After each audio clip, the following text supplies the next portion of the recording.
네, 안녕하세요. 네, 황권순입니다. 이 자리가 굉장히 낯이 있습니다. 한 세 번째 정도 서는 것 같습니다.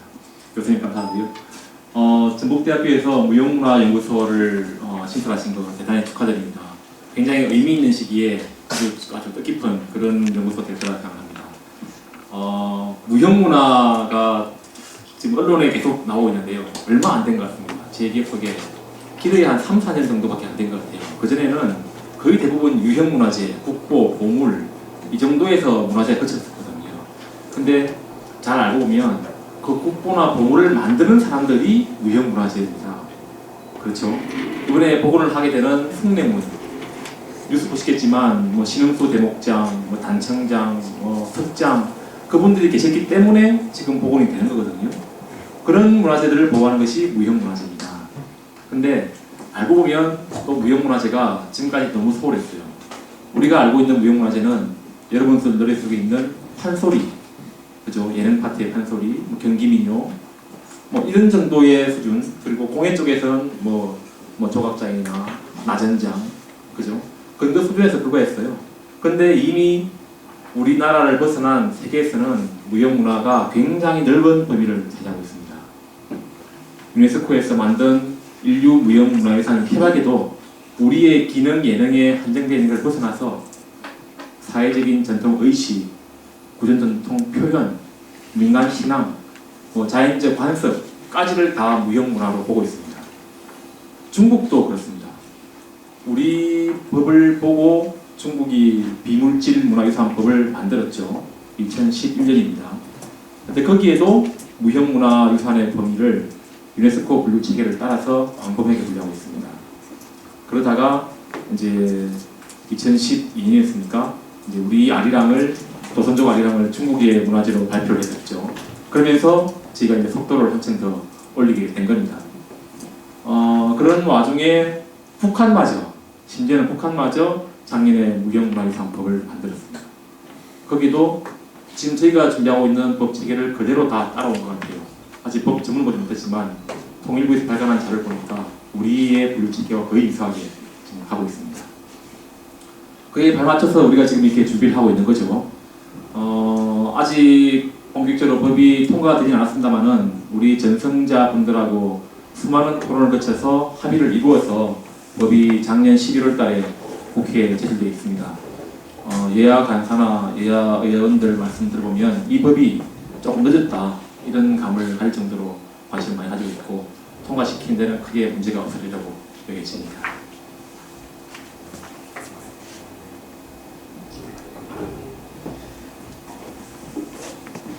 오늘 저한테 주어진 미션이 그 신법을 바탕으로 해서 어떻게 제도가 바뀔 것이고 어떤 영향을 미칠 것인가, 그리고 여러분들은 어떤 영향을 거쳐야 되고 어떤 역할을 할 수 있을 것인가, 이런 쪽에 좀 포커스가 있는 것 같습니다.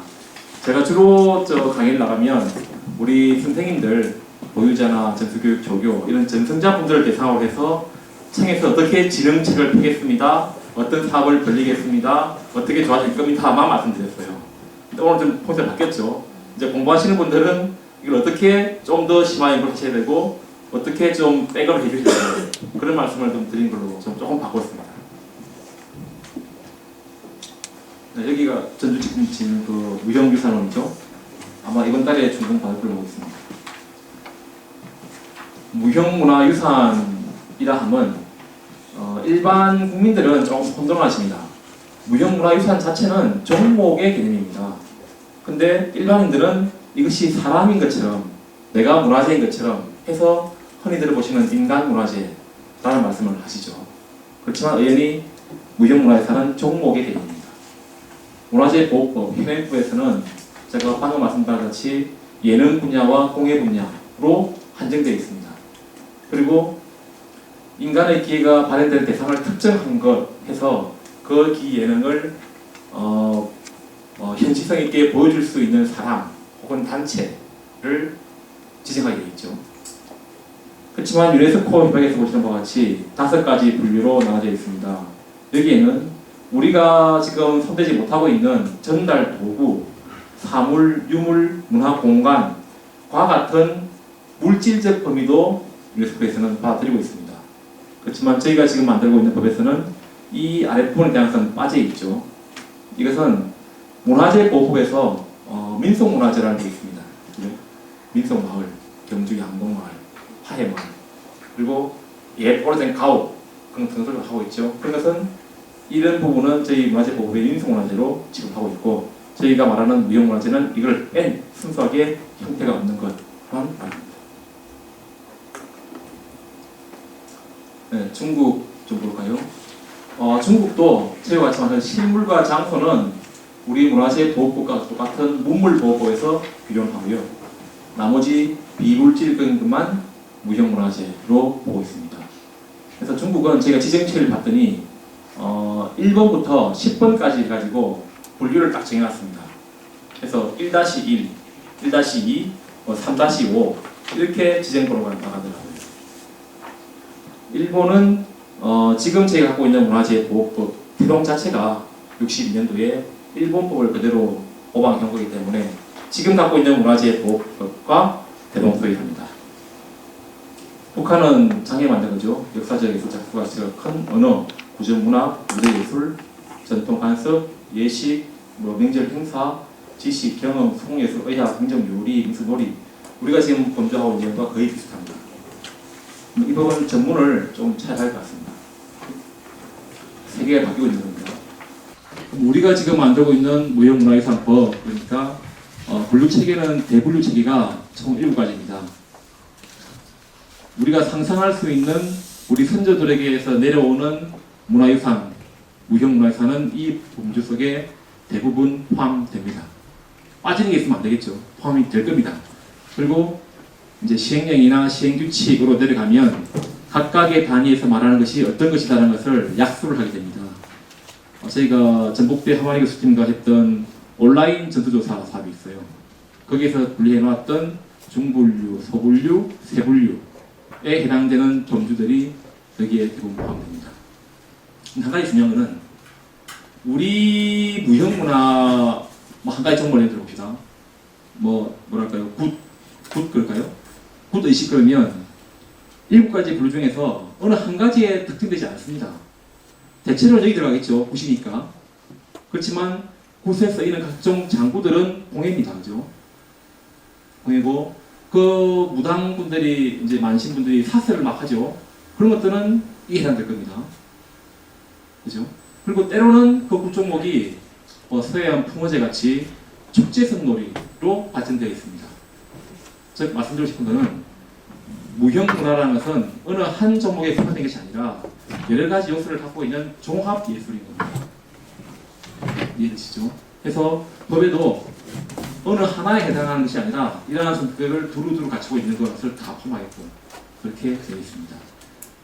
위키피디아도 여러 가지 요소를 등록을 찍게 되어 있죠. 아신 분은 아실 겁니다. 네, 그런 뜻이고요.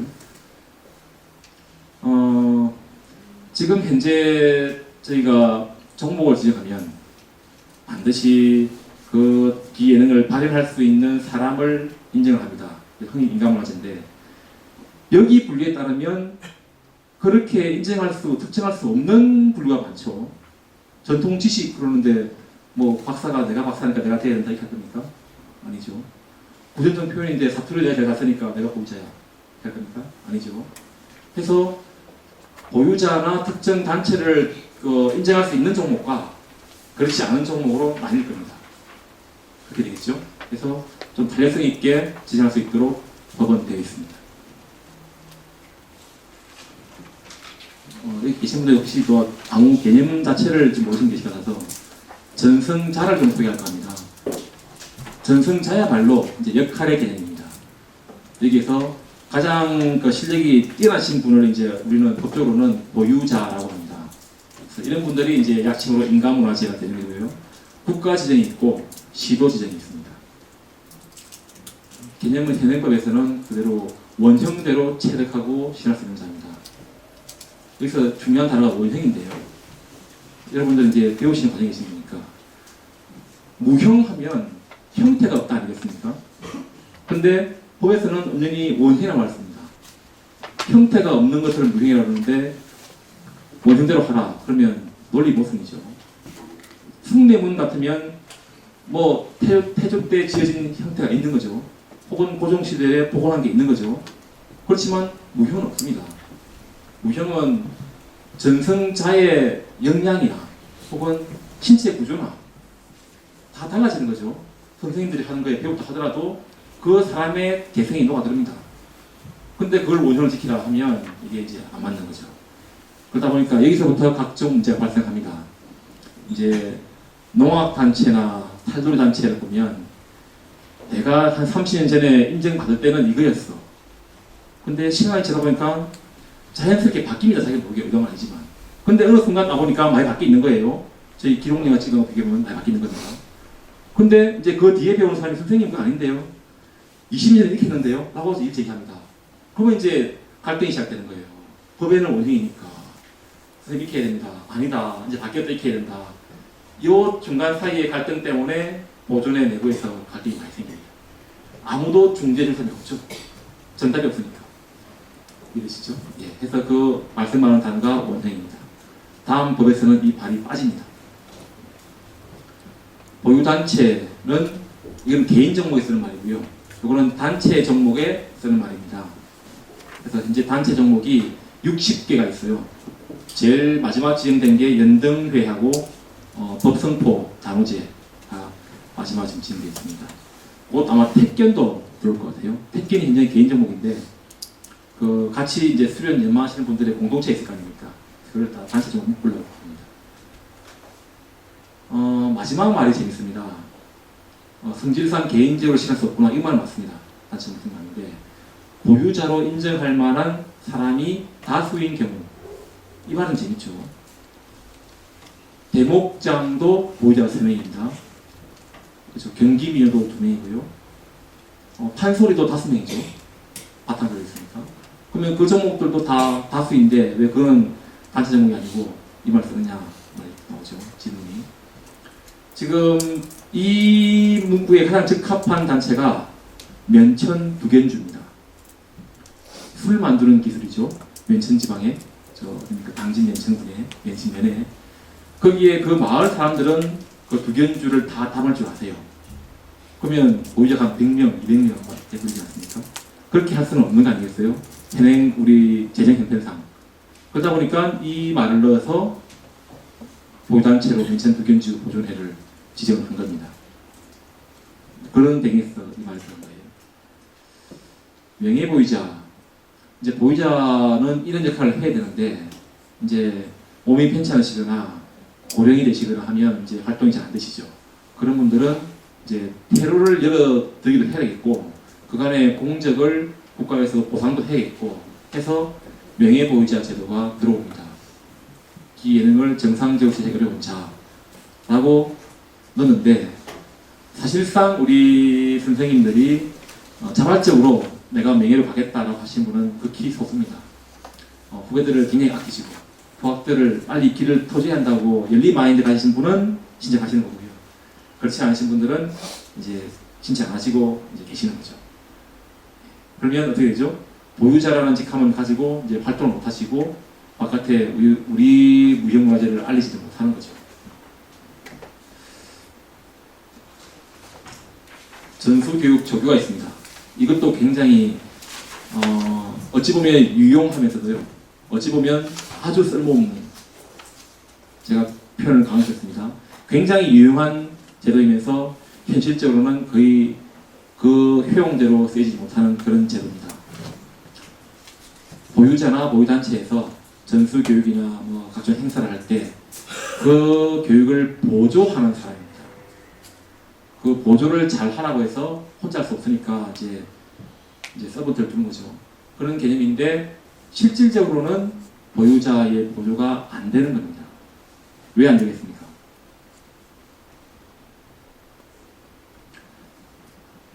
왜 안 되냐면요. 일단 지리적으로 안 될 수가 있습니다. 선생님은 서울 살고 나는 부산 살아요. 먹고 살아요. 전수교육을 일주일에 한 번 혹은 2번 하는데 매일 왔다 갔다 하잖아요. 그렇다고 우리나라는 거주 이전에 살고 있는데 보호자 옆에 사세요. 국가 강제할 수 있습니까? 못하죠. 자, 그런 이유 하나. 두 번째, 보유자가 계시다가 그 밑에 조교가 한 3분 있었습니다. 근데 그 보유자가 돌아가시고 그 세 분 중에서 어느 한 분이 보유자가 됐어요. 그러면 떨어진 두 분이 대신 그 보유자를 보조하겠습니까? 안 되죠. 안 됩니다. 그죠? 그리고 보유자가 돌아가시면 근본적으로는 전수교육을 보조해야 할 사람 자체가 없어진 거예요. 그러면 조교는 자동 해제돼야 되죠. 논리로 따지면. 근데 그렇지 못하겠죠. 왜? 내가 조교를 이제 해놨는데 국가에서 어느 날 없애버려? 그러면 이제 갈등이 생기는 거죠. 그러니까 또 그걸 또 행해졌지 못하고 있는 겁니다. 이런저런 이유로 전수교육 조교의 제도는 현실적으로는 실용성이 거의 없습니다. 이런 얘기는 교수님이 관심 안 해주시죠?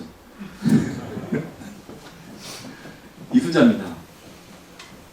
이수자는 전수교육을 3년 이상 법적으로 받은 다음에 기량 테스트를 해서 기량이 있다고 인정되면 보유자가 이수증을 발급합니다.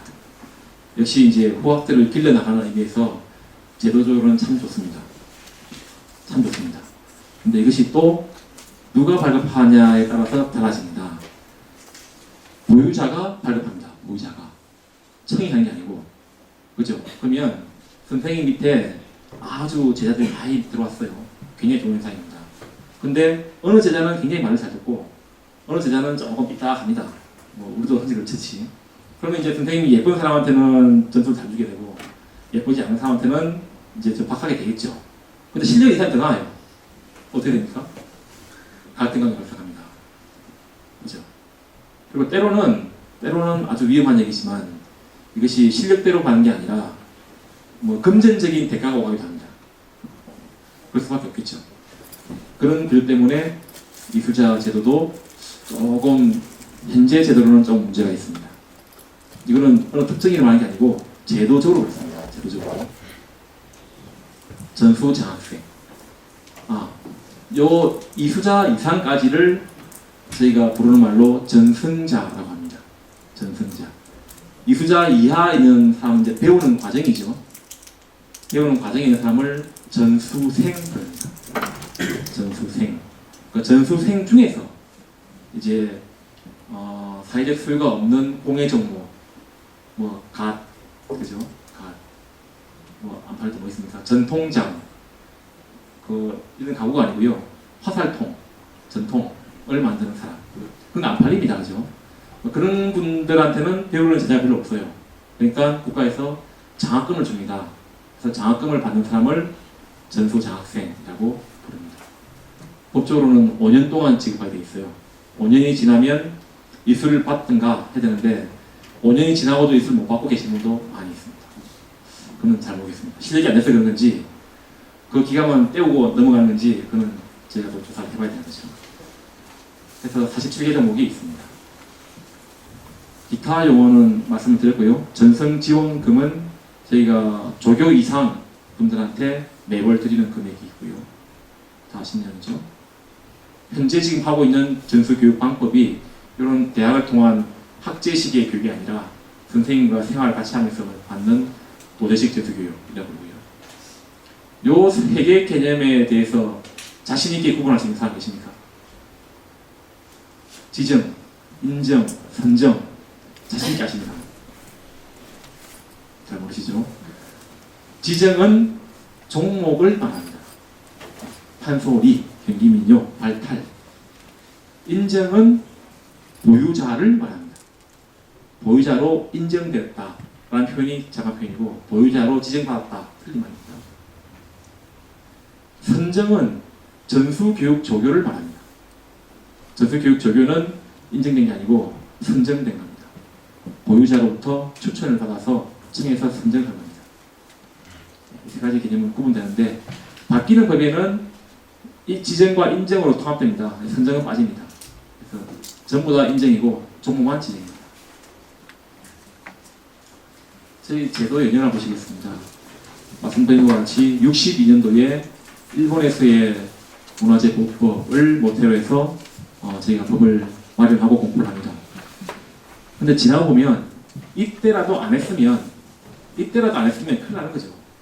이때라도 했기 때문에 그나마 지금 이 문화재가 나와 있는 겁니다. 굉장히 훌륭한 일 하신 겁니다, 당시에. 그리고 64년도에 종묘 재래악이 1호로 지정됩니다. 이것도 좀 비하인드가 있는 것 같아요. 뭐 비싼지 잘 모르겠는데 최초의 1호 종목이 종묘 재래악이 아니었답니다.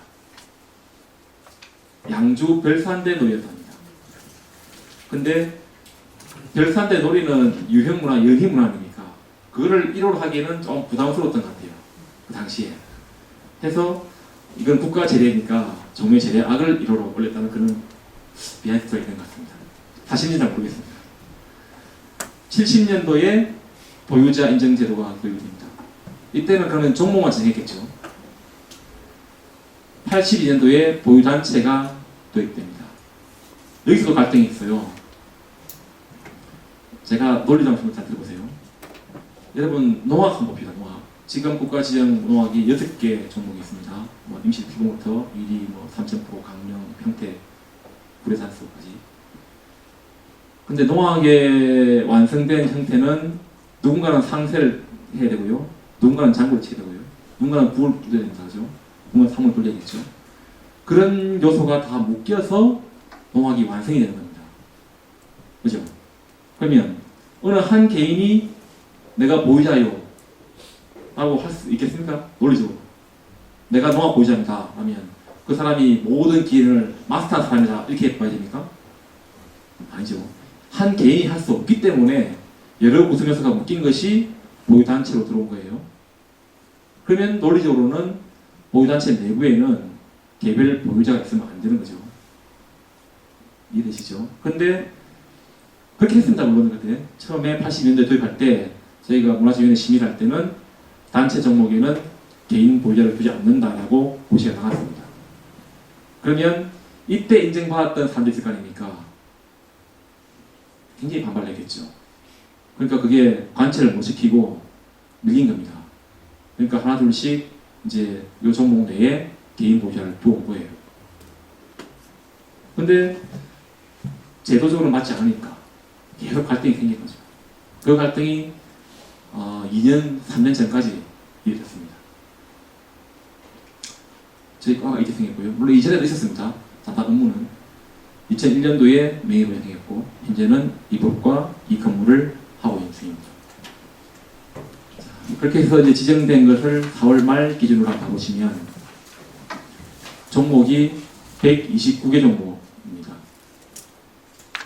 보유단체가 60개, 보유자가 180명, 조교가 294명, 이수자가 4,831명, 장학생이 75명 해서 전승자가 5,380명이 대한민국에 있는 종려무형문화재의 전수입니다. 180명밖에 안 됩니다. 180명밖에. 굉장히 많아 보이지만 이분들이 전부입니다. 근데 이분들의 평균 연령이 70세가 넘습니다. 굉장히 저희 청으로 봤을 때는 저희 청이 직무유기를 한 겁니다. 빨리 좀 해서 바깥에 활성화가 있어야 되는데 70세 좀 넘습니다. 전수 조교의 평균 연령이 60세가 넘습니다. 이런 상황에서 저희가 진흥책을 아무리 예산을 투입하고 한들 바깥에서 일반 국민들이 체감하기에는 좀 한계가 있습니다. 그래서 빨리 이 연령을 낮춰야 돼요. 이리저리 낮출 게 아니라 빨리 신규 발굴을 하고 빨리 지정을 해야죠. 그렇죠. 근데 지난 한 10년간 볼 때 저희 청에서 요 무형문화재 파트에 조금 관심이 소홀했습니다. 일단은 다 아시겠지만 일단은 굉장한 민원이 들어옵니다. 지금은 없습니다. 제가 자신있게 말씀드리는데 지금은 저희 과로 뭐 항의성 민원, 고질적 민원은 들어오지 않습니다. 근데 불과 2년 전만 하더라도 근무 시간대에는 업무를 못 볼 만큼 민원 전화가 걸려오고 사무실로 찾아가서 이제 큰 소리 나는 거죠. 그래서 그런 시기이기 때문에 지난 10년간 거의 지정을 못했어요. 지정을 하게 되면 한번 보십시오. A, B, C라는 사람이 있습니다. 사람을 평가하는 겁니다. 물질을 평가하는 게 아니고 그 사람이 기량이 있나 없나 평가하는 겁니다. 된 사람은 좋죠. 안 된 사람은 된 사람보다는 안 된 사람이 절대 낫습니다. 안 된 사람들은 뭉칩니다. 이제 평소에 사이가 안 좋아요. 뭉칩니다. 뭉쳐서 이제 이거 잘못됐다. 그러면 이 업무를 진행하려 할 수가 없습니다. 무형과 업무 자체가. 그런 관계 속에서 지난 10년간 못했어요. 그 결과가 지금 70세, 60세로 올라간 겁니다. 이제 잘해야겠죠. 명예보호자가 35명, 최근에 5명이 늘었습니다. 잘 아시는 이내방 선생님, 강선현 선생님 아시죠? 이제 국가지정이고요. 시도지정이 있습니다. 올해 3월 말 기준으로 쭉 와보시면 종목 지정수가 439건, 보유자 인정수가 506명, 조교 선정수가 394명으로 나와 있습니다. 쭉 가보시면 서울이 제일 많죠? 서울이 제일 많고요. 전남이 많고요. 그 다음에 경남이 많습니다. 경기도 많지. 경기도 많고 사회 많으니까. 이 정도로 아마 순위될 겁니다. 이걸 지도로 저희가 한번 그 지리 기반으로 한번 찍어봤습니다. 그랬더니 대한민국을 통해서 바닷가 쪽으로 쫙 이렇게 많아요. 내륙은 거의 없고 바닷가 쪽으로 이렇게 쫙 많습니다. 진도도 굉장히 많지 않습니다. 그죠? 부산도 많죠. 그래서 시도 지정과 국가 지정이 나뉘는데 물론 저희도 힘들었지만 시도에 계신 분도 엄청 힘들었을 겁니다. 그렇지 않겠습니까? 시도에 계신 분들은 더구나 또 단체장이 이제 선거직이니까 그런 민원에도 취약하잖아요. 표가 있으니까. 그러니까 더 취약했을 겁니다. 더 힘들었을 거예요. 지금도 마찬가지고. 그래서 조금 바꿀 필요가 있는 상황입니다. 작년 연말에 아리랑이 됐습니다. 그래서 총 15개 종목이 됐고요. 올해는 단독 종목으로는 김치 김장 문화가 됩니다. 올라갑니다. 되는지는 이제 연말 돼봐야 하는 거고요. 내년에는 풍물놀이가 단독 종목으로 정해졌습니다. 그래서 농악놀이, 풍물놀이에서 단독 종목 정해졌고요. 여기 전라도에도 미리 농악과 이제 길목농악이 국가가 들어가게 되겠죠. 공동 등재 종목이 있는데요. 그 유네스코에 등재하는 게 단독이 있고 공동 등재가 있습니다. 공동 등재는 국가 간의 연합으로 올린 거거든요. 그래서 그 종목은 줄다리기로 지금 방향이 정해졌고 조사가 진행 중입니다. 돼야겠죠. 작년에 일본은 안 됐습니다. 우리 아이랑 될 때 일본은 한 개 종목 올렸는데 안 됐어요. 중국도 안 될까 싶어서 개별 종목을 올린 게 아니라 우수 사례, 베스트 프랙티스가 있어 우수 사례로 바꿨었습니다. 근데 그것도 안 됐다가 마지막에 외교력으로 됐어요. 저희가 올해 김치 김장 문화가 된다는 보장은 없습니다. 열심히 해야 됩니다. 자, 지금까지의 제도의 성과입니다. 성과가 꽤 많았고요. 부작용도 많았습니다. 그렇지만 우리가 겪었던 사회 현상을 봐보면 그나마 이 정도가 남아있는 게 기적입니다. 저는 그렇게 봅니다. 62년도에 법이 있었기 때문에 지금 그나마 국가지정 129개, 시도지정 500개 남아있는 겁니다. 그렇죠? 더군다나 70년대 이후에 진행됐던 탈농촌, 입촌 현상이 무형문화에 기반했던 농촌에 있던 거니까 그게 다 없어졌잖아요. 지금 시골 가시면 대부분 다 할아버지 아닙니까? 그런 상황이 남아있는 겁니다.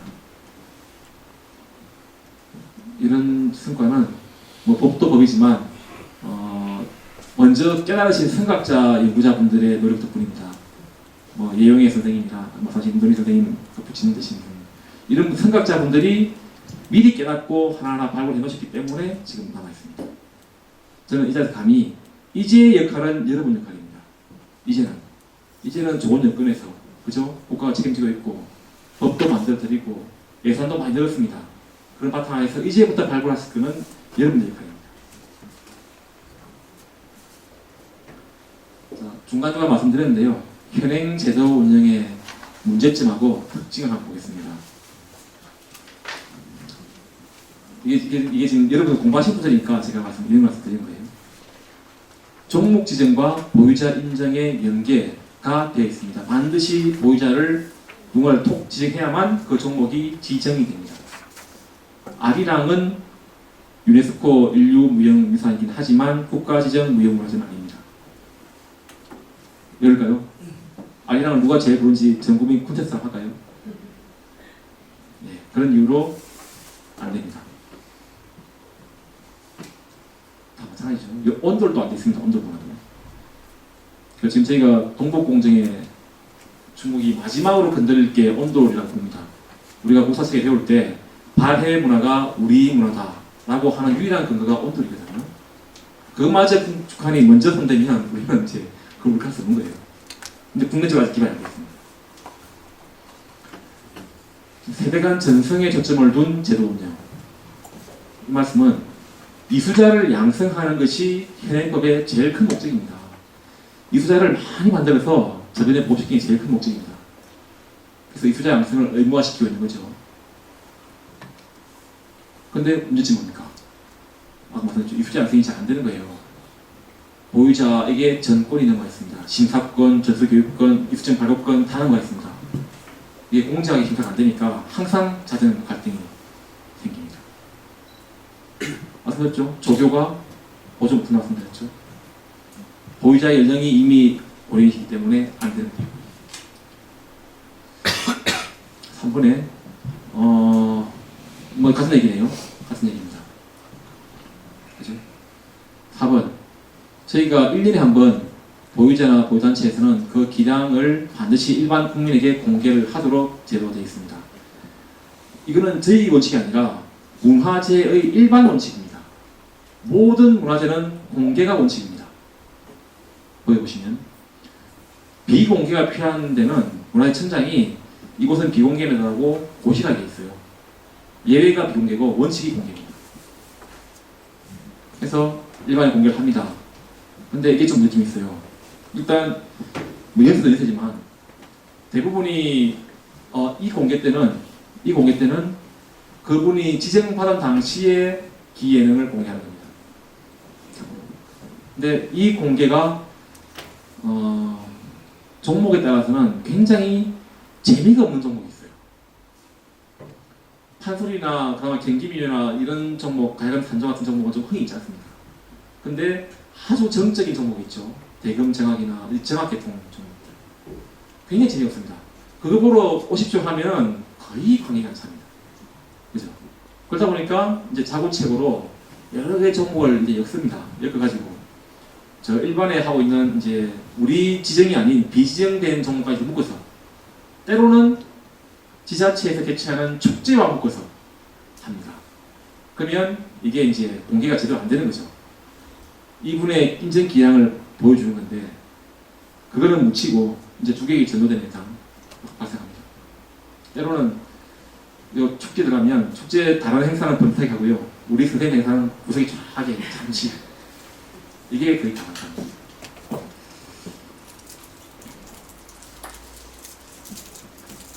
원정 유지 말씀드렸죠. 자, 그랬더니 이제 이런 바깥에서 문제가 생깁니다.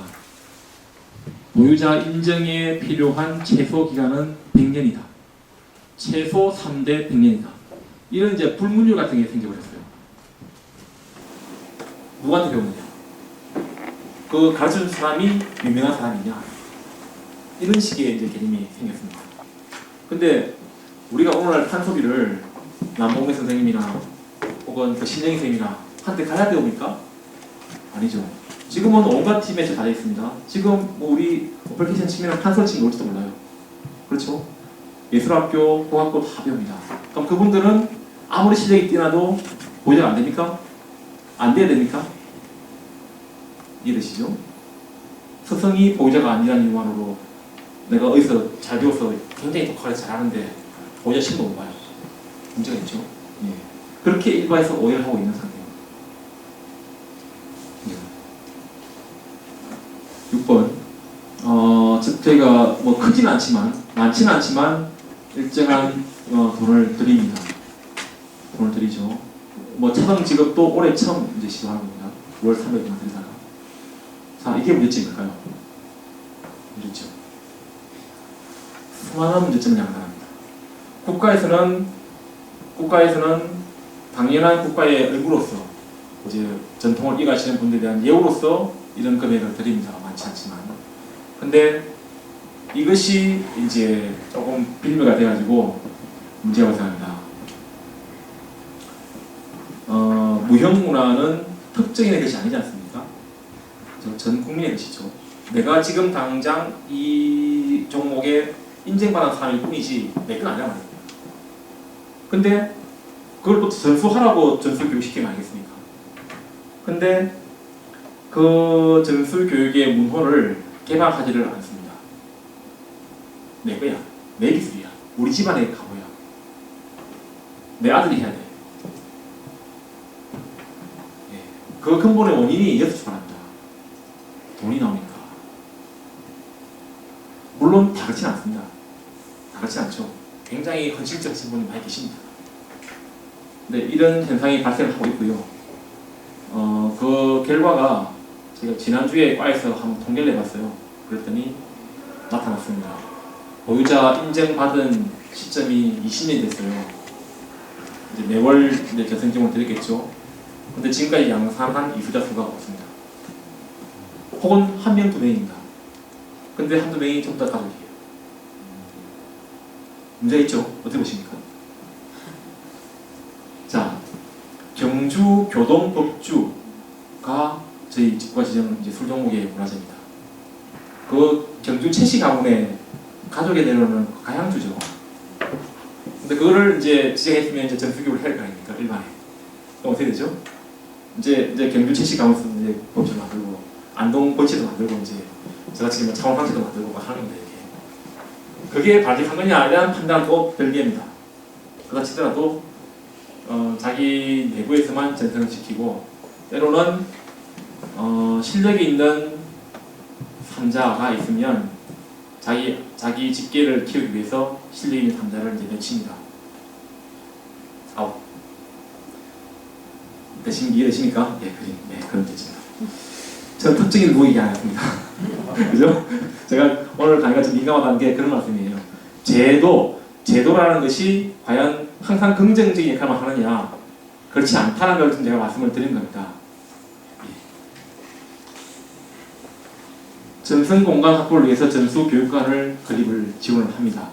해서 전용 공간이죠. 전국에 지금 현재 기준으로 130군데가 제외되어 있습니다. 물론 국가가 다 투입한 건 아니고요. 지자체하고 5대5로 지자체가 토지를 매입을 하면 그 건립 비용을 5대5로 나눠서 드립니다. 그래서 130군데가 건립되어 있는데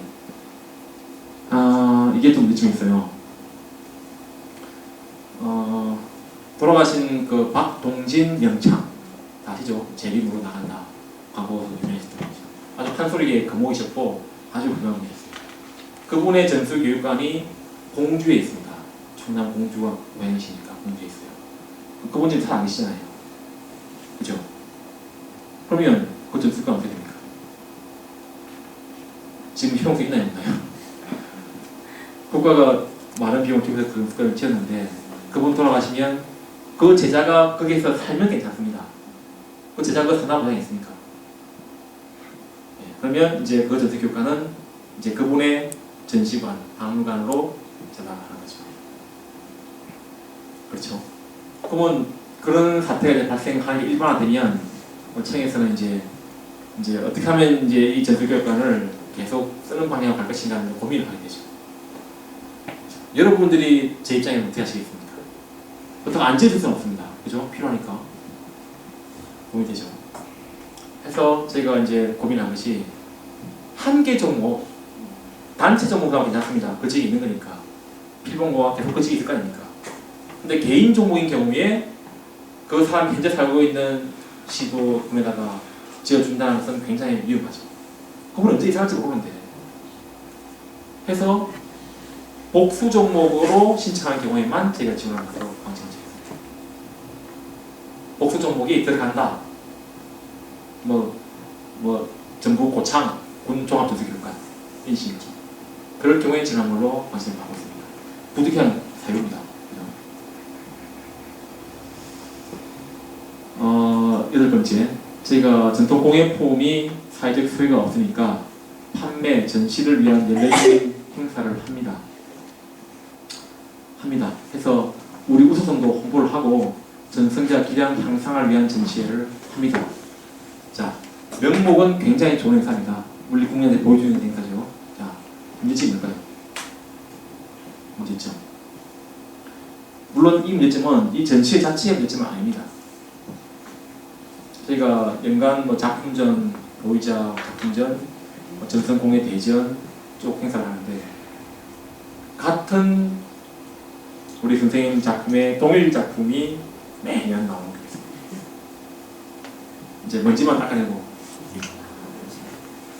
오늘 제 강의 굉장히 이제 직접적으로 갑니다. 자, 그럼 어떻게 됩니까?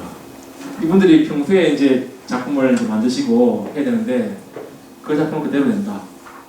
그러면 한 번 오신 분들은 그 다음에 안 오시죠. 그럴 거 아닙니까? 그러면 점점 관심이 멀어지는 거예요. 뭐 무형문화재 맨날 그게 그거지. 이런 식이 바뀌면 우리가 어떻게 하더라도 어려워집니다.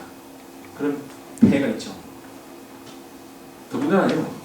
전시를 할 수 있는 공간 자체를 저희가 확보하고 있지 못합니다. 이제 전주에 하나 지었죠. 그죠? 그렇지만 지금까지는 서울에서 민속박물관에서 빌렸다가 인사동 가서 빌렸다가 이번에 또 없으니까 서울역 284입니까? 그거 빌릴 때 이런 식으로 옮겨 다닙니다. 그러니까 이게 고현행에서 아니니까 홍보하기 어려워요. 일반 국민들 모릅니다. 그죠? 여러분들 머릿속에 어디 가면은 무형문화재의 작품을 살 수 있다 라는 공간 한 곳에 만들어 있습니까? 아무도 모르시죠? 일반 국민도 아무도 모릅니다. 그래놓고 안 팔린다는 겁니다. 참 심각합니다. 저도 모르거든요. 사실 없어요. 강남에 저 무형문화재 전수회관이 있어요. 제2000교육물. 거기 1층에 좀 있습니다. 이런 현실이니 안 팔린다고 하소연 한들 국가가 참 책임 방해하고 있는 거죠. 찾아가는 무형문화재 기획 공략. 그래서 접근성이 낮은 이제 잘 모르시는 분들을 위해서 이제 찾아가서 공략할 수 있는 비를 일정 부분 드립니다. 근데 이것도 문제점이 있어요. 문제점이 있어요. 뭐가 있을까요? 없을 것 같죠. 빈익빈 부익부에 생각합니다. 잘 나가는 종목들은 필요가 많습니다. 그죠? 그러니까 잘 나가니까 여러분들 들어오니까 저희 나갑니다. 한 번도 못 나간 종목이 있어요. 한 번도. 여러분 발탈 아시나요? 발탈? 발탈 가고 가사 아무도 안 부릅니다. 요청 안 합니다. 그렇다고 저희가 돈 들 테니까 나가십시오. 갈 데가 없는데 오라는 데가 없는데 이런 식이 되는 거죠. 10번 저희 청 업무의 핵심이죠. 지정 인정 조사입니다. 제가 말씀드린 10년 동안 거의 소극적이었다. 지정만 하면 말씀이 나서 민원이 들어오고 접어버리고 심지어는 지정조사를 다 끝내놓고 평가를 했어요. A. 당신 당선, B, C. 탈락. 언론에 공개합니다. 고시했습니다. 그 뒤로 민원이 엄청 나죠? 그러면 취소, 몰입치. 이런 경우가 여러 차례 발생했어요. 여러 차례. 그래서 저희가 2, 3년 전부터 객관적인 지표화로 점수화로 바꿨습니다. 이분들의 기량을, 역량을 우리가 뭐 채점하다 찾기 어렵지만 요소를 딱 정해줍니다. 핵심적인 요소를 딱 정해놓고 심사위원을 모셔서 심사를 하게끔 합니다. 그래서 이제 그 칸에 이제 체크하는 거죠. 그러면 그 집계를 못 내게 합니다. 그 항목만 체크하는 거예요, 선생님들, 심사위원들은. 그러면 저희가 다 걷어서 집계를 냅니다. 그런데 심사위원들은 그 항목 간의 배점을 모릅니다. 몰라야 되죠. 있는 그릇만 평가해야 되니까. 그래서 집계를 내고요. 그나마도 최고점과 최저점은 빼어립니다. 평균을 해요. 그리고 평가 점수를 내서 문화재위원회에다가 심의를 올립니다. 심의를 올릴 때 조사 나갔던 사람들의 성함은 뺍니다. 땡땡땡 몇 점, 땡땡땡 몇 점. 이렇게 해서 올립니다. 왜냐하면 심사하는 사람이 내가 이 전승자한테 몇 점을 줬다라는 것이 알려지는 순간 저희 청이 그렇듯이 그분도 엄청난 방해를 받겠죠. 그래서 자기가 몇 점을 줬다는 것을 공개하는 것을 꺼립니다. 그분들은 다음번 저희가 조사 요청할 때 절대 안 합니다. 해서 그런 제도를 해서 운영을 합니다. 우리 하마리 교수님이 저희 차기 지금 무형문과 위원이세요. 그래서 미리 말씀드립니다. 그렇게 해서 지금 계속 고쳐나가고 있습니다. 11번 보호단체 운영의 자율성, 정보 가능성 최소화. 지극히 당연한 말입니다. 동의하시죠? 지극히 당연한 말이고 이렇게 해야 됩니다. 근데 이것이 전부가 아닙니다. 문제점이 있어요. 저희 개인 종목도 문제가 있어요. 근데 단체 종목이 좀 더 많습니다. 단체 종목 안에 그 단체 종목에 이제 회장이 있죠. 보존 회장이 있고 이제 이사진이 있을 것이고, 그죠? 이제 총무가 있을 것이고 할 거 아닙니까?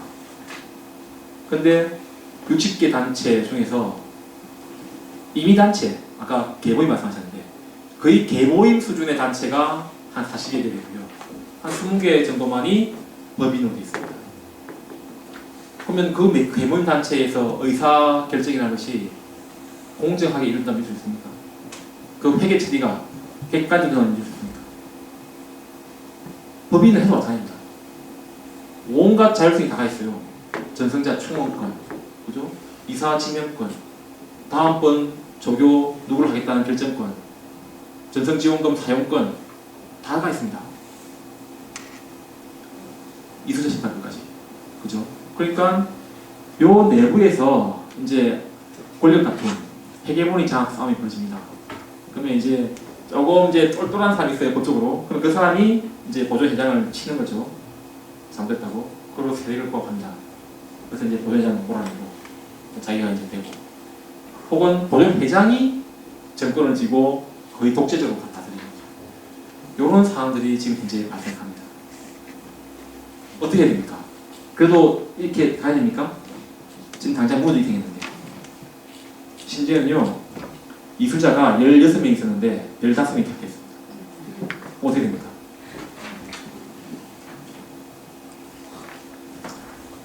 그래서 이 단체들을 전부 다 불화재청 소관 비영리 법인으로 원령령까지 전환시킵니다.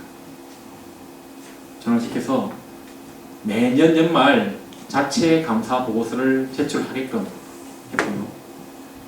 회원들 정감 변화를 연말에 보고하도록 했고요.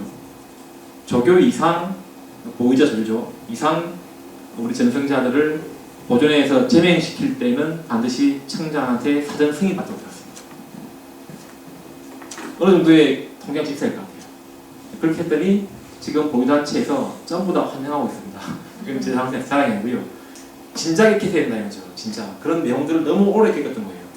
너무 오래. 심지어 어제도 만나봤습니다. 그런 단체를. 그래서 이게 다름 아니다. 그렇지만 이걸 지켜야 할 분야가 있습니다. 전성 활동에는 철저하게 제기가 맞습니다. 전성 활동에는 그야말로 그거는 그 단체의 보유권 아니에요. 이 단체가 행정적으로 잘 굴러가는 것에 관여할 필요가 있지만 전성 활동을 올해는 공연을 어디서 하고 계획을 누굴 주고 하는 것은 있지 않습니다. 자, 오늘 제가 좀 흥미 있습니까? 네. 이럴 거라고 짐작이 다 되시죠? 네. 그런 문제점까지 지금 만들어진 법에는 좀 개선하게끔 반영이 되어 있습니다. 그럼 이제 한 단계 더 높여보겠습니다. 이제 생각해볼 문제.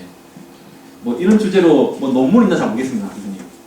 논문 주제가 될 건지 잘 모르겠지만 우리 연구진들은 이런 문제 한번 생각해봐야 된다는 생각이 듭니다. 이건 제가 한 2, 3년 해보니까 이런 현상이 갈수록 심화되고 있어요. 자, 1번. 매스미디어나 교통통신이 발달하는 것이 우리 무형유산을 전파, 홍보, 확산하는 데는 굉장히 도움되겠죠. 그죠? 그렇지만 발전 방향에 있어서도 과연 긍정적인 효과가 있을까? 부정적인 효과는 없을까? 이 부정적 효과는 뭘까요? 많이 있을 수 있습니다. 제가 아는 게 전부 아니니까. 여러분들이 더 많이 알고 있을지 모릅니다. 제가 지금까지 한 경험해보면은 여기에 부정적 효과는 한마디로 얘기하면 획일화. 지역적 가락이 다 있던 거였습니다. 농악 가락도 남도 가락 다 있죠. 판소리도 그렇죠, 다 있죠. 그것이 요즘에 봐서는 거의 표준화되고 있어요. 표준화. 그러면 문화 다양성이 떨어지는 거죠. 우리 자산이 떨어지는 겁니다.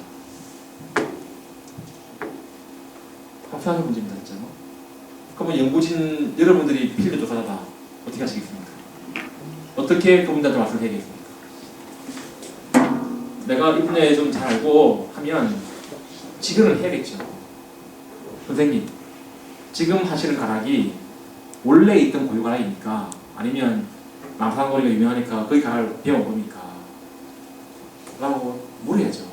그래서 선생님, 이게 선생님의 종목의 가치 있는 것은 이게 있었기 때문에 가능하게 되었습니다. 라고 조언을 제대로 해야 됩니다. 아시겠죠? 나쁘면 안 됩니다. 자, 2번. 전승지원금, 정부지원금 지급이 활성화에 미치는, 많이 들었네요. 네. 너무너무 심화되고 있다는 거. 네. 그렇다고 주지 않을 수도 없다는 거. 드리긴 드려야 되는데. 이게 갖고 오는 부작용을 좀 막는 장치를 하고 드려야겠죠. 그러면 인센티브를 주든지 아니면 디센티브를 주든지 둘 중에 하나 할 겁니다. 그렇죠.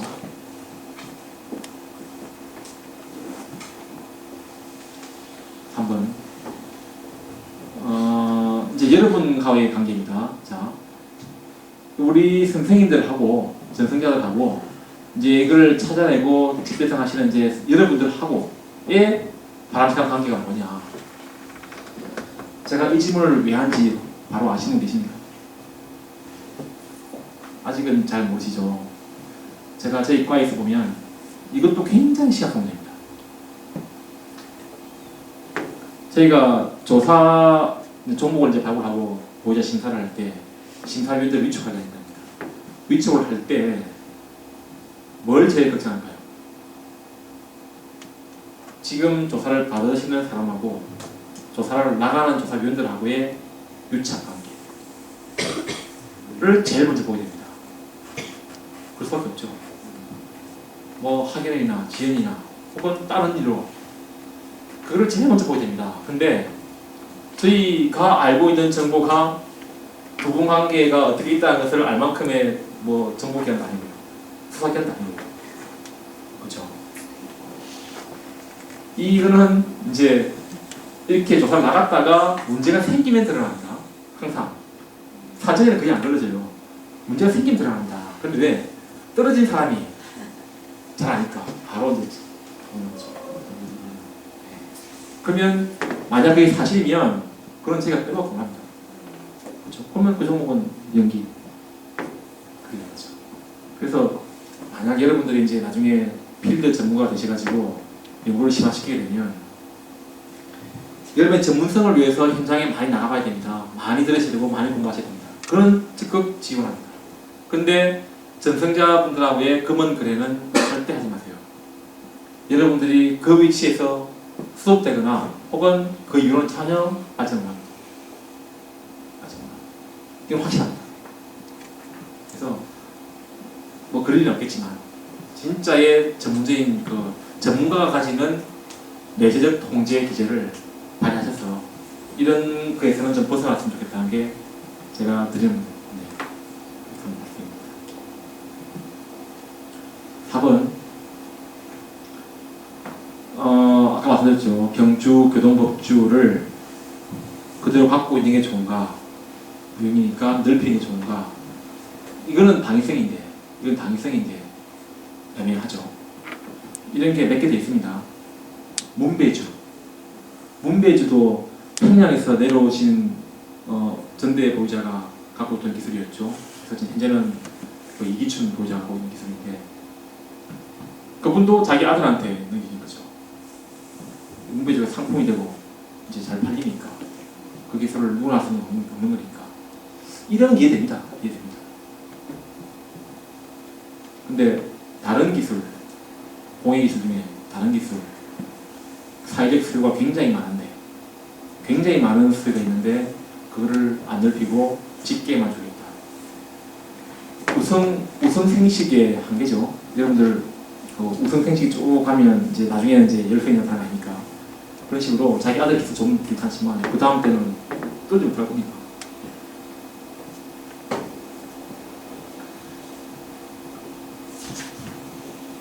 저희가 법에 보면 전수교육대학이라는 게 있어요. 미리 말씀드리면 지금은 선생님들과 같이 해서 도제식 전수교육이지만 물론 그것도 하겠지만 앞으로는 우리 전승자분들을 지금 목대와 같은 대학교를 보내가지고 나는 일찍이 이 분야에서 좀 길을 나가고 싶다라는 수요가 있을 수 있습니다. 전문사들 가운데. 그러면 학교에서 그 선생님한테서 배우는 거예요. 제도권 내에서. 그래서 대학에서 입시증 발급하고 정부는 그분들한테 뭐 4년 동안 자금을 지급하고 지금도 자금 주고 있잖아요. 자금 지급하고 그런 식으로 해서 가계 전성의 그 위험성을 일반에 넓히려고 하는 그런 제도를 지금 벌여놨습니다. 5번 보유단체 내부 구성 간에 혹은 보유자와 보유자 간에 혹은 같은 종목의 전승자 간에 갈등 발생 시 어디까지 개입을 해야 되느냐 어디까지 개입해야 되느냐 지금 저희 과에 굉장히 민감한 현안입니다. 전수교육 조교가 있었어요. 근데 그 조교분이 공개 행사에서 춤을 추시다가 뇌졸중으로 쓰러지셨습니다. 병원에 입원하셨어요. 근데 그 기한이 이제 한 7, 8년 된 겁니다. 그러면 그 내부에 있었던 인물을 하겠죠. 그분이 이제 안 되니까 제명을 합시다. 아니다. 그래도 우리 단체에서 귀하신 분이니까 끌고 가야 된다. 보여지겠죠. 거기에 이제 그분 몫을 모으는 전성지원금이 있겠죠. 그러면 그분한테 병원비를 하라고 다 주는 단체가 있을 것이고 활동 못하니까 입마에 못하는 단체가 있을 겁니다. 그럼 그걸 또 아니고 생각하는 제3의 인물이 있겠죠. 이런 관계들. 그러면 청으로 이제 여러 방향의 다른 얘기가 들어옵니다. 이제 그 사건을 두고 입마에 포켓 단체에서는 그 사람이 써졌다는 걸 사실은 안 알립니다. 알리면 안 되니까 안 알리고 계속 돈이 나오고 있거든요. 그러면 그 사실을 보고 있는 옆에 사람은 제3자는 청에 이제 일을 바치는 거죠. 그러면 일을 바쳤다는 사실이 이제 공개가 됩니다. 그러면 둘이 이제 전쟁 거지. 이런 구조. 어디가 기대됩니까? 정부에서. 여러분이 저라면 이제 생각해 보셔야 됩니다. 6번. 오늘 강의 재밌네요. 제가 평생 하는 거면 다 말씀드리기가 좀 재밌네요. 이것도 재밌습니다. 6번. 저희가 법을 제정하고 이제 129개 종목을 지정한 거 아니겠어요? 일면 굉장히 잘한 행위입니다. 근데 반드시 100% 다 잘한 행위냐? 어떻게 보십니까? 그로 인한 부작용은 없었을까요? 자, A라는 종목이 있었습니다. 근데 A라는 종목 안에 유파가 생겼어요. 누구 유파 생겼습니다. 근데 국가에서 A라는 유파가 그 당시의 가치가 뛰어나서 지정이 됐어요. 그러면 B, C 유파는 어떻게 될까요? 어떻게 됐을까요? 어떻게 됐을까요? 지금 살아있을까요? 없어졌겠죠. 지정법이라는 부작용입니다. 그죠? 그러면 여러분이 저라면 A, B, C 유파가 그 당시에 B, C는 실력이 안 됐어요. 유파가 중요하긴 한데 그 연행하는 그 산 자체의 기량이 떨어졌어요. 지정 못했어요. 그럼 어떻게 됩니까? A도 지정 안 했습니까? A도 지정 안 했으면 A, B, C 다 살았을까요? 그 혼란을 거치면서 거의 한 7, 80%는 다 없어졌을 겁니다. A, B, C 다 죽었을 겁니다. 그럼 어떻게 됩니까? A만 해도 안 돼. 안 해도 안 돼.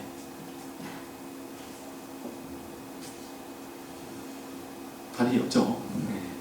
자, 지금도 그 안건은 살아있습니다. 지금도.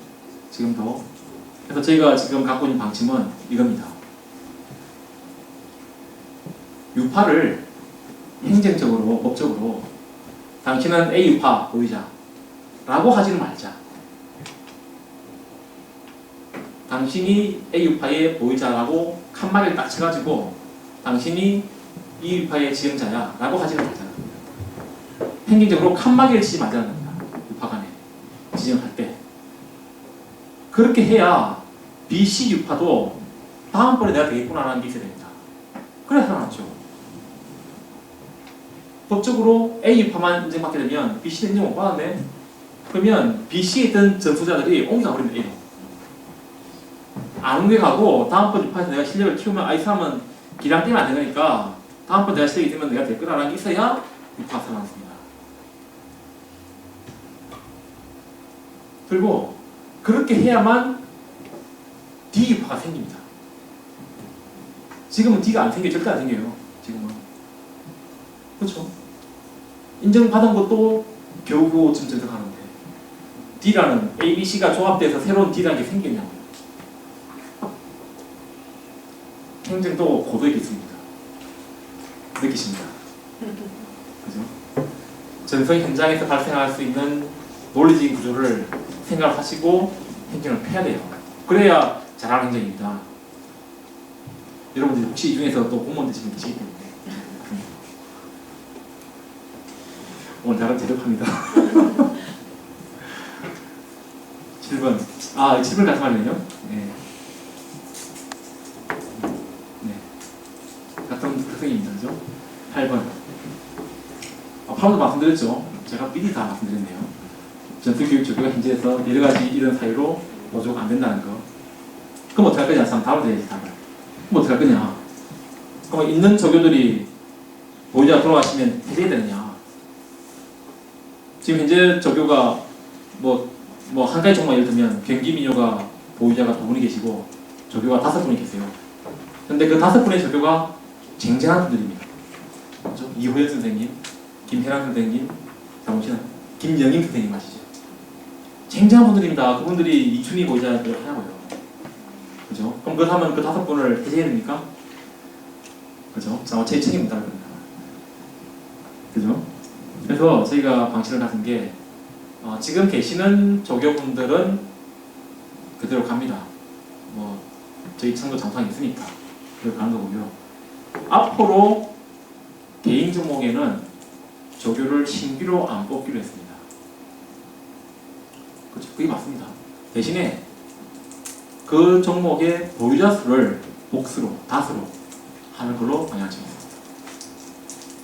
그래야 전수교육도 여러 명이 하실 수 있는 거고 이런 조교가 조교 보지 못하는 법적인 맹점도 해결하고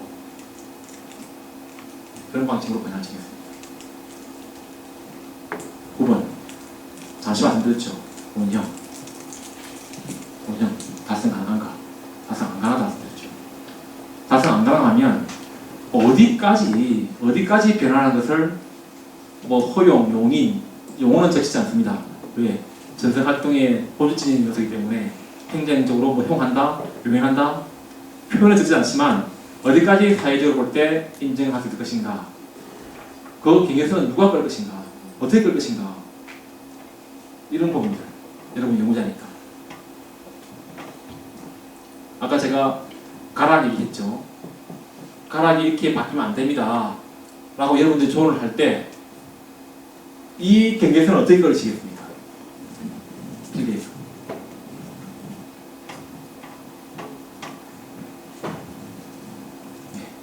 그러니까 이런 질문이 오면 법적인 답변을 하죠. 사회적으로 통념상 허용되는 범위 내에서 판사를 쓰는 말입니다. 그런 표현인데 사회적으로 통념상 허용되는 범위 내에서의 것을 인정한다. 일종의 관습법인 거죠. 그 대중의 다수의 이해와 지지를 받는 선 이런 애매모호한 표현으로 갑니다. 그렇지만 원형은 맞지 않지만 이 경계선을 넘지는 않아야 돼요. 그러면 그 경계선을 뭐라고 부를 거냐 라고 하는 게 해서 용어가 바뀐 법에서는 전형 그 종목의 본질적이고 핵심적인 부분 가치를 전형이 한다라고 바뀐 법에 되어 있습니다. 법원을 때 굉장히 고민 많이 했어요. 제가 이쪽에 전문가가 아니지 않습니까? 저는 행정하고 사회학 전공이에요. 근데 이거를 물론 이게 컴퓨터 같은 거 계시지만 그런 부분에 공부를 굉장히 많이 해야 판단됩니다. 그런 부분을 이제 교수님이 알려주시는 거고요. 10번. 우리 싸이를 대표하는 이런 대중문화하고 우리 전통문화가 같이 발전할 수 있을까? 같이 발전할 수 있을까? 이거는 궁극적인 답입니다. 전승 활성화를 위한 궁극적인 답입니다. 왜? 무형문화는 박제되는 게 아니에요. 그 시대에 따라서 바뀌는 겁니다. 탈춤이라는 탈놀이라는 문화가 조선 후기 말기에 양반 지배 계층에 대한 저항으로 온 거 아닙니까? 파괴생에 대한 풍자로 온 거 아닙니까? 맞죠? 오늘날 시대에서 만들어진 게 있을 거 아닙니까? 그러면 오늘날 사회상에서 풍자하거나 있을 거 아닙니까? 그래야 한 50년 뒤에 그게 무형문화가 되죠. 그렇죠? 그러면 이런 과제는 깊이 생각해봐야 됩니다. 우리가 여기에 어폐갈 것인가 이런 차원을 넘어서서 깊이 생각해봐야 됩니다. 어렵죠? 네.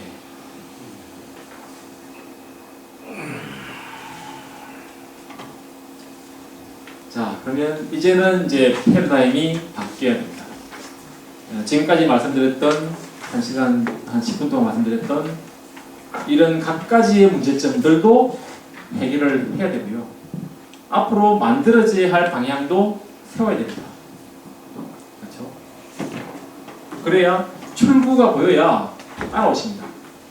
이끌 수가 있습니다. 그래서 지금 만들어진 법은 이런 체계로 되어 있습니다. 지금까지의 문화재 보법은 이것만 했죠. 이것만 했는데 이것도 잘 못해가지고 1시간 동안 말씀드린 각가지 문제가 생겼죠. 근데 이거를 안 가지고 요거의 문제점을 해결할 수는 없습니다. 잘못된 것을 고쳐갈 수는 있어요. 조금씩. 근데 근본적인 해결은 못 됩니다. 비슷한 점 말씀드릴까요? 발굴, 매장문화재. 제가 전에 과가 매장문화재로 했습니다. 제가 매장문화재 법을 만들고 왔어요. 제가 법 전문가 아닌데. 여러분들 매장문화재가 어떤 문제가 있는지 좀 아십니까? 그거 같이 하시는 게 아십니까? 여러분들 매장문화재, 여러분들이 건설업체 사장입니다. 내가 LG건설의 사장이다. 아파트를 짓겠다고 관할구청에 허가 신청했어요. 허가 받았습니다. 근데 땅을 파서 매장문화재 조사를 하라고 합니다. 그걸 해야 허가 나가니까 해야겠죠. 했어요. 뭐가 나왔습니다. 그 뭐가 나오기까지의 비용은 물론 아파트 사장이 집니다. 돈 다 내죠. 나왔습니다. 근데 공개때도 굉장히 중요한 게 나왔어요. 그럼 어떻게 합니까? 그거 못 짓습니다. 그러면 그 땅 가져옵니까? 국가에서? 안 가지죠. 그 나온 유물을 본인이 가집니까? 국가 가져가죠. 그러면 그 유물 성격을 나타내주는 보고서 발간 누가 해줍니까? 창의적으로 해야 돼요. 유물 보건 비용은 창의적으로 해야 돼요. 그럼 어떻게 됩니까? 이런 사태가 일반화된 줄 알고 있다면. 그래서 요즘 건설 현장은 담을 높게 칩니다. 바깥에 못 보게. 그리고 가서 나왔습니다. 그래서 다 엎어버립니다. 그냥. 이게 합리적인 선택이에요. 맞죠? 굉장히 제도가 이상한 겁니다. 더군다나 그런 걸 결정하는 절차도 굉장히 복잡해요. 기초단체에서 도청에서 문화청으로 왔다가 보름, 내려갔다가 보름, 그죠? 그러니까 보존해라 보름, 통지 보름, 이것만 몇 달 걸렸다. 이것만 난리가 난다. 그게 만약 서울시 한복판 됐다, 땅값 이자 비용 엄청납니다. 그래서 제가 매장 투가 있을 때 그 제도를 좀 고쳐야겠다 생각했어요. 그래서 저희가 객관적으로 고칠 수 있는 부분은 다 고쳤습니다. 그래서 행정처리 절차, 사업 시행자가 시군구 도청 안 거치고 다이렉트로 주고받고 그만 몇 달 듭니다. 그렇게 했고요. 반드시 발굴을 해야 되는 그의 판단 기준 정확하게 줬습니다. 왜? 이걸 자세히 안 주면 그 조사기관이 있죠. 법인들, 발굴법인들. 그 법인에서 판단하기 나름이니까. 그럼 어떻게 되죠? 그 사장과 발굴법인의 원장 간에 또 뭐 썸씽이 생기죠. 뻔한 거 아닙니까? 그게 명확히 됩니다. 그런 것들. 그런 건 다 했습니다. 근데 근본적으로 안 된 게 있어요. 국가가 사업 시행자에게다가 부당한 부담을 지어서 부당 이득을 취하는 부분이 있죠. 유적이 발굴되면 그 성과는 전 국민이 다 공유합니다. 발굴된 유물은 박물관 가서 전 국민이 다 봅니다. 근데 그 비용을 요 사람한테 물을 수는 없죠. 그죠? 그리고 유물이 있다 없다의 판단은 국가가 해줘야 됩니다. 유물이 있다라고 정확하게 인지해주고 그 이후에 당신이 사업을 할 거면 바로 해야 된다 라고 하면 그 이후의 부분은 사업신자가 되는 거 맞죠. 문제 책임져야 되니까. 그 전까지는 국가가 해줘야 되는 거죠. 동의하십니까? 그거를 하려고 했는데 그걸 안 했어요. 그게 본질 부분이었는데 제가 뭐하다 했죠? 이게 없으면요 이 내부에서 아무리 정합성 있게 해도 한계가 있는 겁니다. 그 말씀 드리는 겁니다.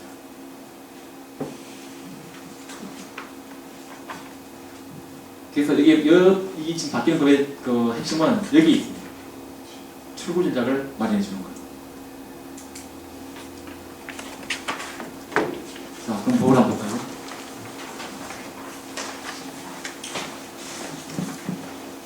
아주 요약을 잘 들어봤죠. 현행은 무형문화재입니다. 이것도 맞지가 않죠. 이것도 맞지 않습니다. 유형은 제자를 붙여도 돼요. 방가 사유상이 갖춰져 있을 때 얼마. 뭐 맞지는 않지만 그래도 유형의 문화재니까 그죠? 우리가 그래야 쓰는 거니까. 무형은 내가 갖고 있는 기술이에요. 그게 어떻게 제자가 됩니까? 그래서 유산을 바꾼 겁니다. 보유자도 일본식 용어입니다. 그래서 이게 또 보유자라기 때문에 또 그런 거가 생기는 거예요. 내가 갖고 있는 거야. 내 거야. 이런 거예요. 그래서 난 선생님이 아니고 선생님이 가르쳐야 할 자격이 있는 사람입니다. 전선 교수다. 보조하는 건 저렇게 보더라고요. 중요무형문화재가 정치명칭인데 누구도 이렇게 안 씁니다. 앞에 꼭 물 붙여요. 국가지정. 중요무형문화재 많은 국가지정문화재 표시하는데 국가지정 붙입니다. 그래서 국가무형문화재 이제 요청을 반영해 준 거죠. 시도지정문화재는 시도무형문화재. 여기에 이부고도 무형문화재가 새로 북한 지역에서 전래되어 온 것들이 우리 중요무형문화재도 몇 개 있습니다. 한 10몇 개 있어요. 북청 사자노름, 은율탈춤, 강릉탈춤 많이 있죠? 한 10몇 개 됩니다. 그 말고도 행안부 소관의 지금 안행부죠. 안행부 소관의 이부고도청이 있어요. 그래서 함경북도도지사, 평안남도지사 다 있습니다. 예. 그 기구에서 자체적으로 지정한 게 있었어요. 근데 지금까지는 비지정이었는데 바뀌면 이제 지정문화재로 들어옵니다. 이거 말씀드렸죠. 여기에서 이렇게 들어준다는 거. 그 다음에 말씀드렸죠. 이게 안 되니까, 말이 안 되니까 요같이 이렇게 세 가지 원칙으로 바꿉니다. 그러면 향상이라는 말이 있고요. 발전이라는 말이 있습니다. 앞으로 나아가겠다는 거죠. 전형을 유지하되 이 시대에도 뭔가는 만들어져야 한다는 거. 제가 제일 안타까운 게 공옥진 선생님이세요. 작년에 돌아가셨나요? 재연돌아가셨나요? 그분이 전통문화를 체득을 하고 본인이 대중의 공감을 얻는 걸 만들어내셨죠. 뭐 병신춤도 있고. 근데 그게 지정받지 못했습니다. 이것 때문에. 만약 이 법 이후에 됐으면 그분 지정받았을 거예요. 아니면 최소한 긴급 보호로 갔을 겁니다. 이것 때문에 이게 지정이 안 되는 거죠. 그죠? 그래서 이거 없는 종목도 해야 되고요. 때로는 지금 이 시점에서 당장 사실 위험이 있는 것은 긴급 보호해야 됩니다. 혹은 지금 만들어지고 있는 것도 긴급 보호해야 됩니다. 왜? 지금 만들어지는 게 당장은 괜찮은데 후계자가 없으면 이게 지정문화재가 아니니까 후계자가 없으면 끊을 거 아닙니까? 그럼 긴급 보호를 해놔야죠. 그래서 이렇게 되면 이제 후계자 양성을 정할 수 있도록 되었습니다. 말씀이 많았던 이수정 발급 주체도 저희 청장으로 환원합니다. 그래서 검은 돈이 안 오가게끔 객관적으로 실력대로 해석하게끔. 전성 주체도 초월했죠. 전성 교수하고 전성 단체 명칭을 바뀌게 말씀드렸고요. 이 이외에도 전성 공동체를 이제 전성자의 범위에서 추가를 합니다. 이게 왜 필요하냐면 마을에서 일어나는 동제 같은 거 있죠. 선앙당 행사, 마을 굿 이런 것들을 그 안에 뭐 마을 이장을 보유할 수도 없는 거고요. 그 마을 구성은 공동체가 안 되니까 그 공동체가 항상 바뀌죠. 이사를 들고 나갑니다. 바뀝니다. 그런 경우에는 우리 전성단체처럼 법인으로 할 수 있는 필요가 없지 않습니까? 그래서 이런 개념이 필요합니다. 이 부분은 좀 더 연구가 좀 돼야 될 부분이고요. 우리 교수님이 많이 도와주시겠습니다. 말씀드렸죠? 이것만 하다가 이거 플러스 대학을 통한 전수 교육도 들어갑니다. 그래서 우리 대학은 뭐 음식, 조선왕제 음식 분야에서 특화시키겠다 하는 대학이 있을 수 있고요. 지금 뭐 전주대학교가 그렇게 하는 게 같습니다. 공예 종목, 특히 그중에서 사직수가 좀 있어 보이는 그 나전장, 아주 고급 기술이죠. 그런 부분에 특화시키겠다 있을 수 있습니다. 그러면 거기에 우리 전선자가 가르칠 수 있는 부분을 들어가시고 저희가 각종 지원을 하는 걸로 있을 정도 발표해 드리는 걸로 이렇게 추가했습니다. 이거는 저희가 예산을 얼마나 확보하냐에 따라 달라질 것 같아요. 정기조사 모니터링 강화. 저희가 5년마다 모든 문화재는 유형을 포함해서 모든 문화재는 모니터링을 하게 되어 있습니다. 저희도 마찬가지인데 근데 저희 과의 인력 자체가 얼마 안 되고 지정 인정 행위만으로도 벅차왔기 때문에 잘 못했어요.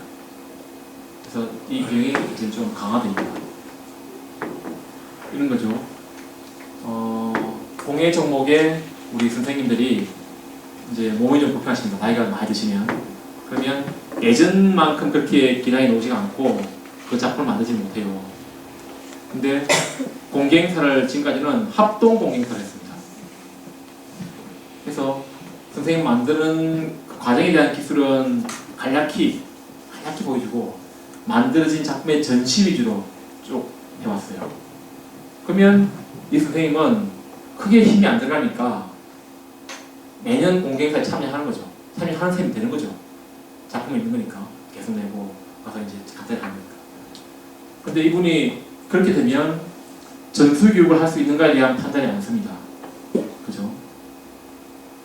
1부터 100까지 지정된 단계를 다 거쳐서 작품을 만들어내는가에 대한 모니터링이 안 되는 거죠.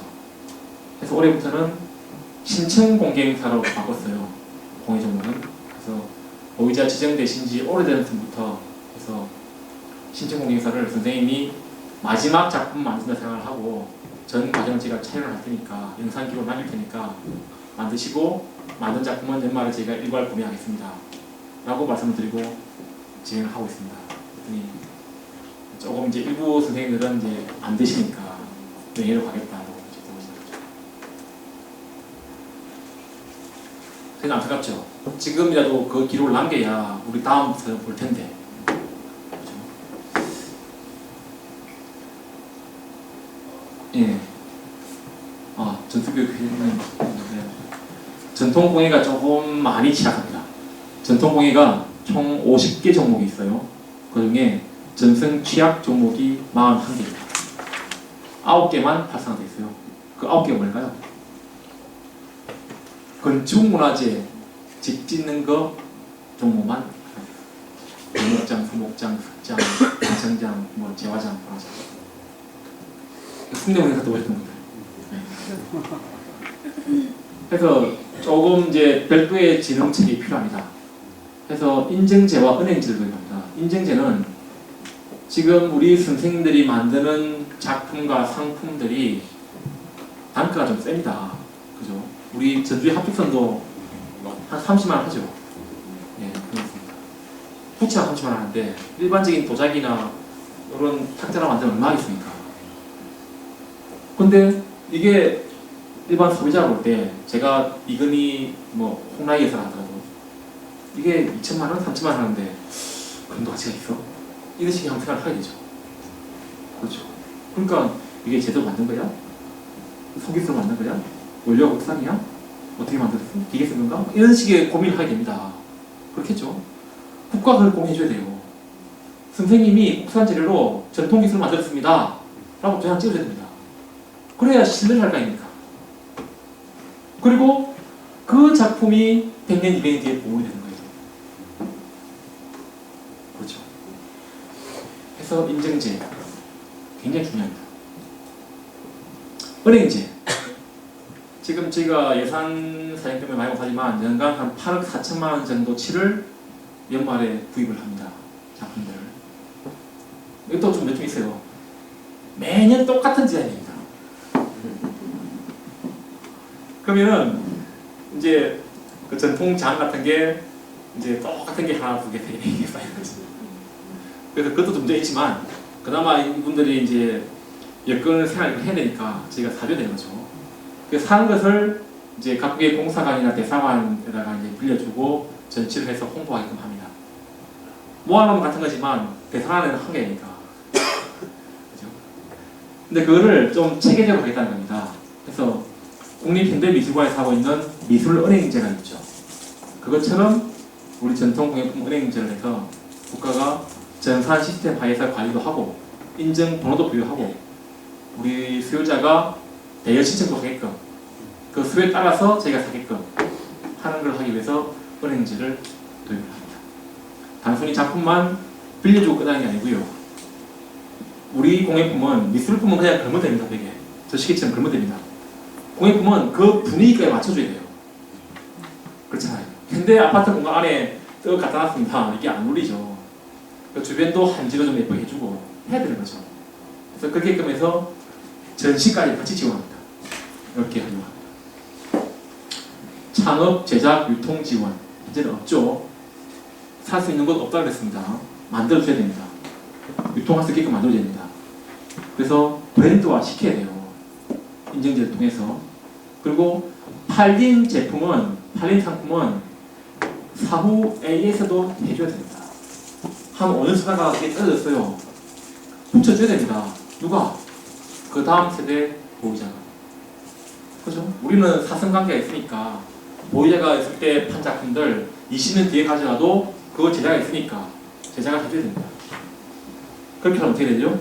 전승자 간에 협약이 돼야 돼요. 그렇죠? 그래야 그 딸이 보여주고 딸이 보여주고 해요. AS 중요합니다. 국제 교류도 지원을 해야 됩니다. 그래서 여기 전주국립무형유산원에 아태 무형문화유산 센터가 입주를 같이 합니다. 그래서 그 기관 힘을 빌려서라도 같이 공연 전시 활동을 해야 됩니다. 해외팔로 개최를 해야 됩니다. 이번에 그 손혜원 그 하이핸드 코리아 그 서울역에 오셨습니까? 서울역에 하이핸드 코리아라고 있는 상품점 가진 손혜원 대표가 있는데 그분을 추천해가지고 문화부에서 예산 받아가지고 밀라노에다 갔다 왔죠. 이탈리아 밀라노 국제공예 방문에 갔다 왔죠. 우리나라 진열관이 제일 보편을 받았다. 거기에 불과 우리 무형문화 작품 6개밖에 안 나갔어요. 지식재산권도 중요합니다. 굉장히 중요합니다. 우리 거지만 누구도 내 거라 할 수는 없어야 됩니다. 같은 우리 소유 모두의 것이죠. 전통문화니까. 내가 보유자를 할지라도 내 거다 라고 못해야 됩니다. 자기가 독점 특허를 내버리면 제3자라고 생각 못하잖아요. 이거 전통문화니까 자기가 아니거든요.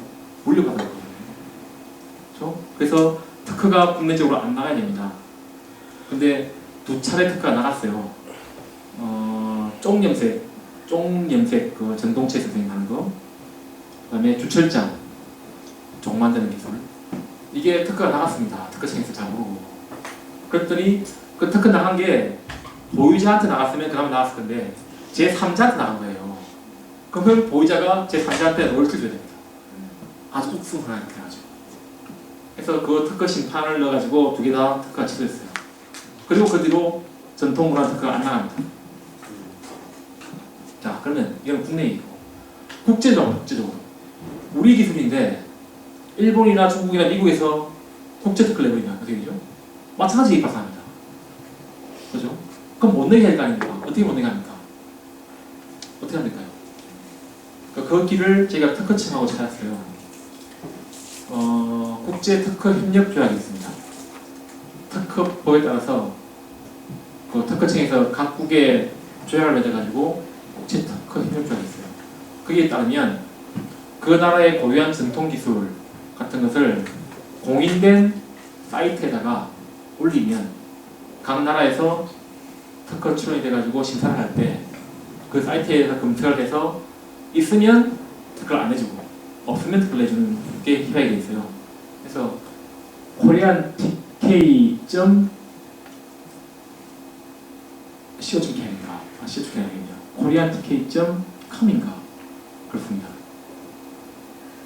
거기에다가 올리면 한국 전통 지식부터인데 그거 올리면 특허가 안 나와요. 그렇게 조치를 해놨습니다.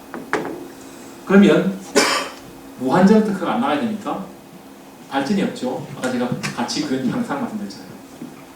지금 기술보다 조금 진보된 기술이 있으면 그 진보된 만큼에 대해서는 권리를 줘야 됩니다. 그래야 개발을 하죠.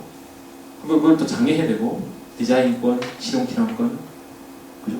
상표권 그런 것을 또 장려해야 됩니다. 그래서 이런 분야에 있어서도 여러분들의 역할이 필요로 합니다. 왜? 미지의 일이니까. 그죠? 눈여겨 보십시오. 전성자 권리보호. 저희 과에 있으면요, 참 재미난 사건이 많습니다. 판소리 이수자라고 옛날에 저희 청에서 청장이, 아니, 그때는 청장이었죠. 저희 청에서 발행했던 이수증이 있어요. 그 시기에 자기가 이수자라고 이제 받아서 이제 그 약팔로 다니는 사람들 있죠. 공연 한 번씩 모시고 약팔로 다니는 사람들.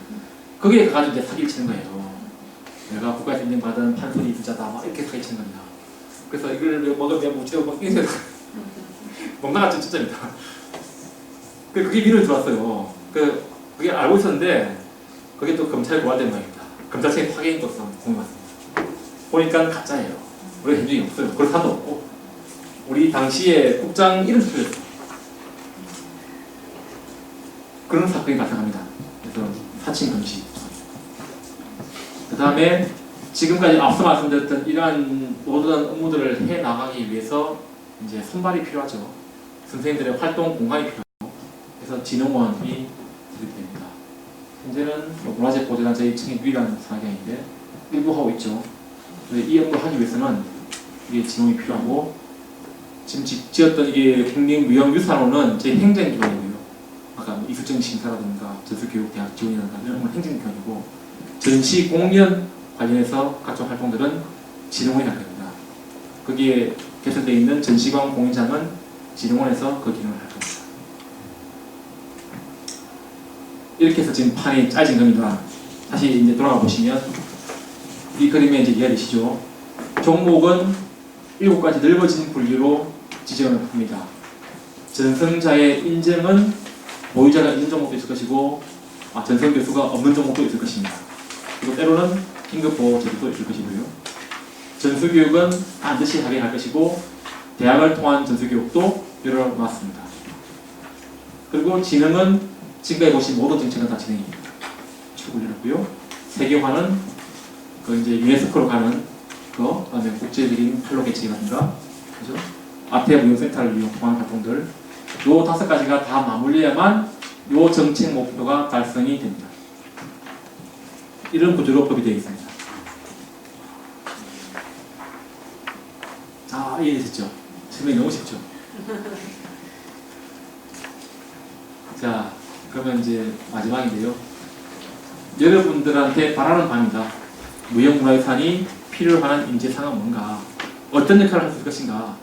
앞으로 계속되는 강좌에서 말씀을 듣겠지만 제가 봤을 때 필요한 분야는 이렇게 8개 분야 정도 돼 보입니다. 가장 많은 비중을 차지할 것이 아마 필드 조사 같아요. 우리가 넓어진 7가지 범주에서 조사를 하려면 굉장히 많은 전문가가 필요합니다. 뭐 보고학, 인류학, 사회학, 뭐 국학, 뭐 국어학, 사학, 그죠? 민속학 비롯해서 굉장히 많은 분야가 필요할 거예요. 그런 필드에 전문가들이 계셔야 됩니다. 저희가 회복을 해야 되는 거죠. 두 번째, 말씀드렸죠. 지식재산권 전문가가 필요합니다. 그래서 전승자들을 도와서 이런 권리 추론이라든가 권리 방어라든가 이런 걸 능가하는 서포트 해주셔야 됩니다. 그분들이 할 수 없는 거 아니겠습니까? 세 번째, 전통공예 디자이너가 좀 필요합니다. 건축 디자이너 많잖아요. 너무 많습니다.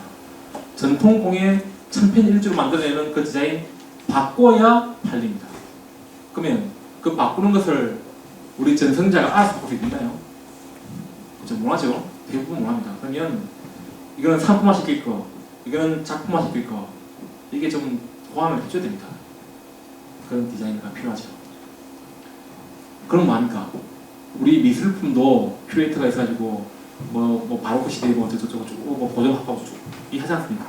그런 얘기를 누군가는 또 썰러 풀어야죠. 재밌게. 그래야 전시에 사람이 모이죠. 그렇죠? 네, 필요합니다. 없습니다. 현재 없습니다. 아주 미지의 얘기입니다. 블루오션이에요. 매니저. 제가 판매 말씀드렸죠. 판매, 유통, 소비자와 우리 생산자인 전승자 간의 매개는 해줘야죠. 누군가. 그분이 만들고 붙이고 장구치고 팔로대기고 하니까 못하잖아요. 그러면 제가 받고 제 가치를 느낀 사람한테 연계시켜줘야죠. 그죠? 연예인만 매니저 필요한 게 아닙니다. 그 다음에 예능 종목에는 연출 기획자가 필요합니다. 우리 예능 종목이 많지만 재미없는 가곡 가사 이런 분야도 조금만 윤색하고 각색하면 굉장히 재밌어요. 외국인들은 굉장히 신기합니다. 물론 다 신기하겠지만, 그죠? 그래서 연출 기획이 필요합니다. 이 판을 짜면 한 판을 짜서 처음에는 어떻게 놓고 마지막에는 뭐 판구스로 노하우를 보낸다든지 이런 감각을 가진 매니저가 필요합니다. 더 중요한 것은 해설자도 필요합니다. 이게 뭔지. 여러분들 중국 북경 가보셨나요? 가면 경극 한번 보신 적 있습니까? 그 서초 그 초나라 누구죠? 갑자기 이름 생각나네. 우희하고 이제 그 대왕하고 그 관계를 이제 그 하지 않습니까? 그 경극으로. 거기에 음악도 재밌죠. 띵 하고 노는데 그 음악에 가사처럼 노지 않습니까? 그걸 누군가 해석해줘야 돼요. 우리가 아니까 중국어를 못 알아듣잖아요. 마찬가지입니다. 우리나라도 또 못 알아듣습니다. 그러니까 쉽게 해설할 사람 필요해요. 양념으로. 내일 모레 5월 5일날 종묘 대제를 합니다. 종묘 대제 보신 분? 안 보셨어요? 한 2시간 동안 진행되거든요. 그러면 처음에 그 보존의 사람들이 이제 이 대동정야군이죠. 이시종친에 그분이 이제 옷을 딱 차려입고 그들은 종묘 앞에 줄을 쫙 씁니다.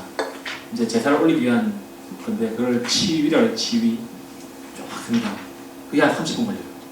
줄 서는데. 그리고 이제 정전 문을 내려놨으니까 그게 이제 제설물이 차려있죠. 제설물이 쫙 차려있고 각 실마다 이제 자를 올리고 헌관들이 들어가서 절을 하고 그 사이에 이제 우리 제례악에서 제례악을 불리고 일무에서 이제 춤을 춥니다. 이렇게. 그게 한 판으로 종묘의 대제예요. 이게 뭐하는 행위인지 지금 이 뭐하는 의미인지 외국인 오면은 알 수가 있으니까 똑같죠.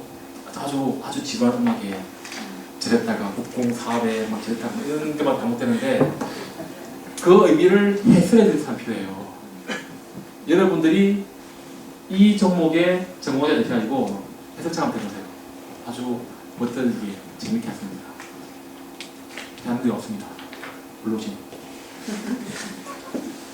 자료관리, 아카이브 전문가. 이거는 뭐 기록관리 차원에서도 하죠. 근데 이것이 좀 병행돼야 됩니다. 원천 자료가 잘 나와야 이게 좀 가치가 있어지겠죠. 그래서 병행할 수 있을 것 같은데 이 분야도 한번 신경 봐 주시고요. 이번에 무형유산 국제교류협력 전문가. 이건 좀 외국어가 좀 돼야 되겠죠. 그래서 컨택을 해와야 되니까, 해오면 서포트를 해야 되니까, 그런 부분들. 그러니까 이게 되려면 이게 좀 돼야 돼요. 이게 돼야 이게 됩니다. 아무도 모르면 힘이 안 돼요. 그 다음에 문화기획, 홍보, 마케팅, 이게 제일 필요해요. 이게 물론 기획도 필요하지만 이게 제일 필요해요. 몰라요. 우리 전통문화, 무형문화재를 모릅니다. 엊그저께 뭐 뉴스 보니까 뭐 야스쿠니 신사가 뭐 우리 사람 신사 그렇게 얘기하는 질문도 있다. 그 정도 수준인데 우리 무형을 어떻게 하겠습니까? 참 희한합니다. 예. 그 다음에 이제 저처럼 저나 우리 청에 있는 학예 연구직들처럼 행정관리 해설사도 필요합니다. 저처럼 아무 근본도 없는 행정학이나 사회학에서 온 게 아니라 여러분처럼 기본을 가지고 들어오셔야 더 잘할 수 있어요. 그죠? 저는 맨날 희한합니다. 여러분들은 베이스가 있잖아요. 그래서 이게 필요합니다. 근데 이 8가지의 공통적인 문제 아십니까? 공통적인 게 해당 총무를 알아야 한다는 겁니다. 그렇지 않습니까? 해당 총무를 모르고 뭘 하겠습니까? 그러니까 지금 이 무형유산연구소나 혹은 그 일반 그 학과에서 해당 종목에 대한 기초회를 다 하셔야 됩니다. 그래야 할 수 있습니다. 그래서 공부 열심히 하시기 바랍니다.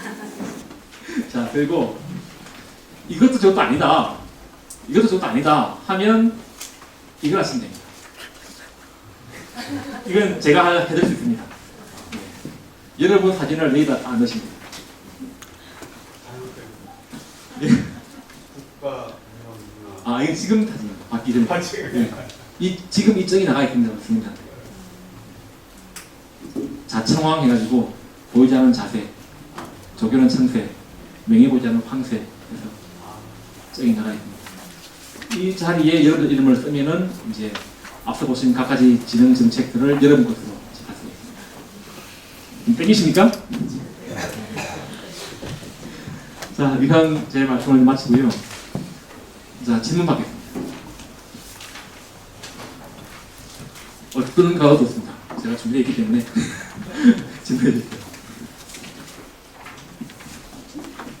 오늘 정책적으로 행정이라 표현을 했지만 제도적으로 해야 할 일과 하지 말아야 할 일, 제도를 처음 기획을 할 때 이런 긍정적인 것과 이런 부작용들까지를 같이 고려해야 한다는 것을 여러 가지 사례를 통해서 말씀을 드렸습니다.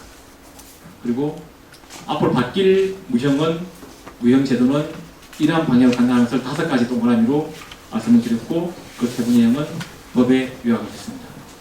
자, 그러면 제가 오늘 드린 말씀의 전부거든요. 네, 앉아서 하겠습니다. 예, 저는 전주문화재단에 있는 문화기획을 리드하고 있는 변재선입니다. 첫 번째로 제가 인류학을 전공해서 오늘 내용들이 진짜 재밌었습니다. 연구할 수 있는 것들, 갈등들, 그런 다시 공부를 해보고 싶다는 그런 생각이 들었고요. 제가 가지고 있는 관심은요. 저도 문화 때문에 행정 비슷한 일을 하잖아요. 공부는 아니지만 그냥 육성을 하겠습니다. 지금 현재는 문화재 보호법에 무형문화재 지정을 그 법에 근거해서 지정 절차를 갖고 있는 거죠. 근데 앞으로 무형문화유산법이 제정이 되면서 다른 법을 적용하게 될 거라는 것이잖아요. 무형문화유산법을 제정해서요. 그게 작년부터 계속 논의되고 있는데 언제쯤 그것이 통과될 것인지가 첫 번째 좀 궁금하고요.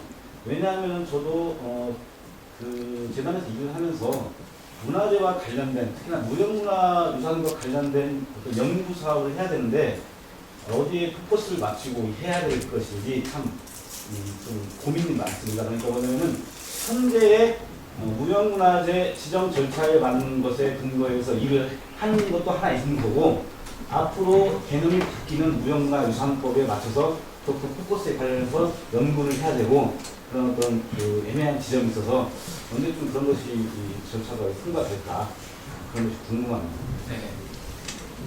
저희 무형법은 6월달 임시국회에 상정됩니다. 상정될 거고 통과 전망은 매우 밝습니다. 의원들이 다 관심 가지고 있고 무엇보다도 이 법이 박근혜 대통령의 국정과제로 되어 있습니다. 국정과제이기 때문에 무사히 통과될 걸 보고요. 이 법의 시행은 제 추측컨대 내년 3월, 4월경이면 아마 시행되지 않을까 싶습니다. 이게 경과기거든요. 시행이 되려면. 문화재단에서 연구 포커스는 현행처럼 기능 예능에 비중을 두시고요. 그리고 아까 분류체계에서 봤던 보유자를 인정할 수 없는 분류체계에 대한 것은 자료조사, 출판물 발간 이런 데 중심 두셔서 조사하시면 되겠습니다. 저도 전주문화재단에서 일하고 있는 오찬입니다. 저도 앉아서 듣겠습니다. 아까 그 보유단체 운영의 자율성의 장려, 운영단체 정보 분석 최소화하고 있어 말씀하셨는데요. 그래서 비영리 법인을 만들어서 자체 감사를 받게 하고 보고서 쓰게 하고 있는데 혹시 그 장애인분들이 왜 우리를 장애인들 회사를 만드냐면 그런 반대는 없나요? 그 보유자하고 보유단체 개념이 그 차이가 있는데요. 보유단체는 사무국이 있어요. 우리 선생님들이 직접 하는 게 아니라 사무국을 둬서 사무국장이 행정실을 하고 있습니다. 그 사무국의 운영에 필요한 행위를 제가 단체 연구에 드리고 있는 거고요. 그런 의미에서 볼 때 반대는 없고요. 오히려 더 찬성하고 계십니다. 앞으로는 갈등이 안 발생했구나 이런 생각입니다. 그리고 법인이 되면 법인 총회나 이사회를 통해서 자체 감사를 하게 돼 있습니다. 근처에 하게 아니라 그 보고서를 제출 받는 겁니다. 그것만으로도 단체에서는 부담이 되니까 앞으로 돈을 함부로 안 쓰고 전행을 못하게 되는 거죠. 그런 작용을 기대하는 겁니다.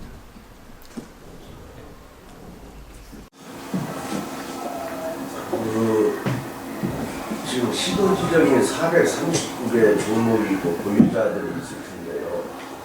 그 시나 구는 빼버리고 광역이 할 수 있도록 제가 올 겨울에 한 5명의 그 보유자들을 만나보니까 이게 도지정이다 보니까 돈을 타고 있어요. 시지정은 전혀 의미가 없더라고요. 그래서 이것을 국가가 관련한 것이 현실적으로 보이겠다 이런 것에서 제가 이 얘기를 들으면서 아무리 훌륭한 과장님이 여기서도 현장성은 좀 부족했다. 제가 직접 만나보니까 그분들이 고령화가 심각하고 장애 정도가 심해요. 악기장으로 하면 악기를 너무나 많아갖고 어느 부위가 버려져 있고 손으로 하면 손이 버려져 있고 왜냐하면 다 이제 육체적으로 노쇠가 되어서 어디서 아주 심각한 형태로 실제로 1대1 유서들을 다 해보니까 그래서 이렇게 군단이나 이런 데서는 지정하려고 하지도 않아요. 지난해 매사장 있으면 어떻게 광역에서 알아서 한 것이지 지난 분이 하려고 했던 것은 아닐 거란 말이에요. 쉽게 말하면. 그래서 국가지정이나 광역이 했어야 광역은 돈이 있으니까 제가 지자체에서 시원하는데 시를 관심이 없어 조금 이렇게 예를 들어서 문화에 관심만 시작이 온다면 몰라도 관심 없으면 그냥 한 공무원, 6급 공무원이 뭐 이렇게 하고 재단도 돈이 들어가야지 돈 안 주면 적어도 움직이지도 않고 그래서 좀 강제성을 가지고 지금 해야겠고 너무나 소중하게 그것을 느꼈고 두 번째는 그것보다 지정보다 더 중요한 것은 지정 전 단계에서 이 사람들의 기능들을 다 영상물로 아카이브를 해야겠다. 아까 공개의 원칙이 있듯이 어느 누구를 보고 공개하고 이분들의 중요성을 이해한다. 중요성을 알아야겠다. 몰라요. 쉽게만 모르는 게 부채 합축선이 있고 뭐 태극선이 있고 뭐 무엇인지 문화하는 분들도 모르고 특히 또 하나 느꼈던 것은 현장의 심각성을 제가 지금 고발하려고 하는데 악기장들을 만났어요. 검은굴 있고 가야금도 있는데 중국 이분들의 악기가 아까 고가에 된단 말이야. 평균적으로 학생들이 쓸 수 있는 건 150만 원 정도예요. 중국산이 30만 원대 몰려오니까 이렇게 마케팅이 안 돼. 이 사람이 다 우석대학교, 전북대학교, 한국학과 가야금 뭐 검은굴 치는 사람한테 이렇게 갈 수가 없어. 나이가 먹어갖고 이제 이 세대 차이가 마케팅이 안 돼. 이게 서울 경기 쪽에서 이렇게 역으로 온다는 거고 그냥 작업을 중단하고 있어요. 그래서 그러면 한국 음악이 몇 년 후에는 어떻게 되겠는가 생각은 나. 왜냐하면 중국산 30, 40만 원대는 몇 번 쓰고 없어지는데 학생들이 일단 싸니까. 그래서 그런 특수한 분야들, 아까 아카이브 분들 시도 지정을 갖다가 과감히 국가 이 예산은 그렇게 많은 예산은 아닐 거란 말이에요. 문화재청 자체가 예산이 없어서 그렇지 문광부와 같이 조금 국회에서 좀 강하게 좀 이렇게 해서 해야지 이렇게 혼자 힘으로 너무나 고전분투하는 것까지 우리 황 박사님이요, 황건수 선생님.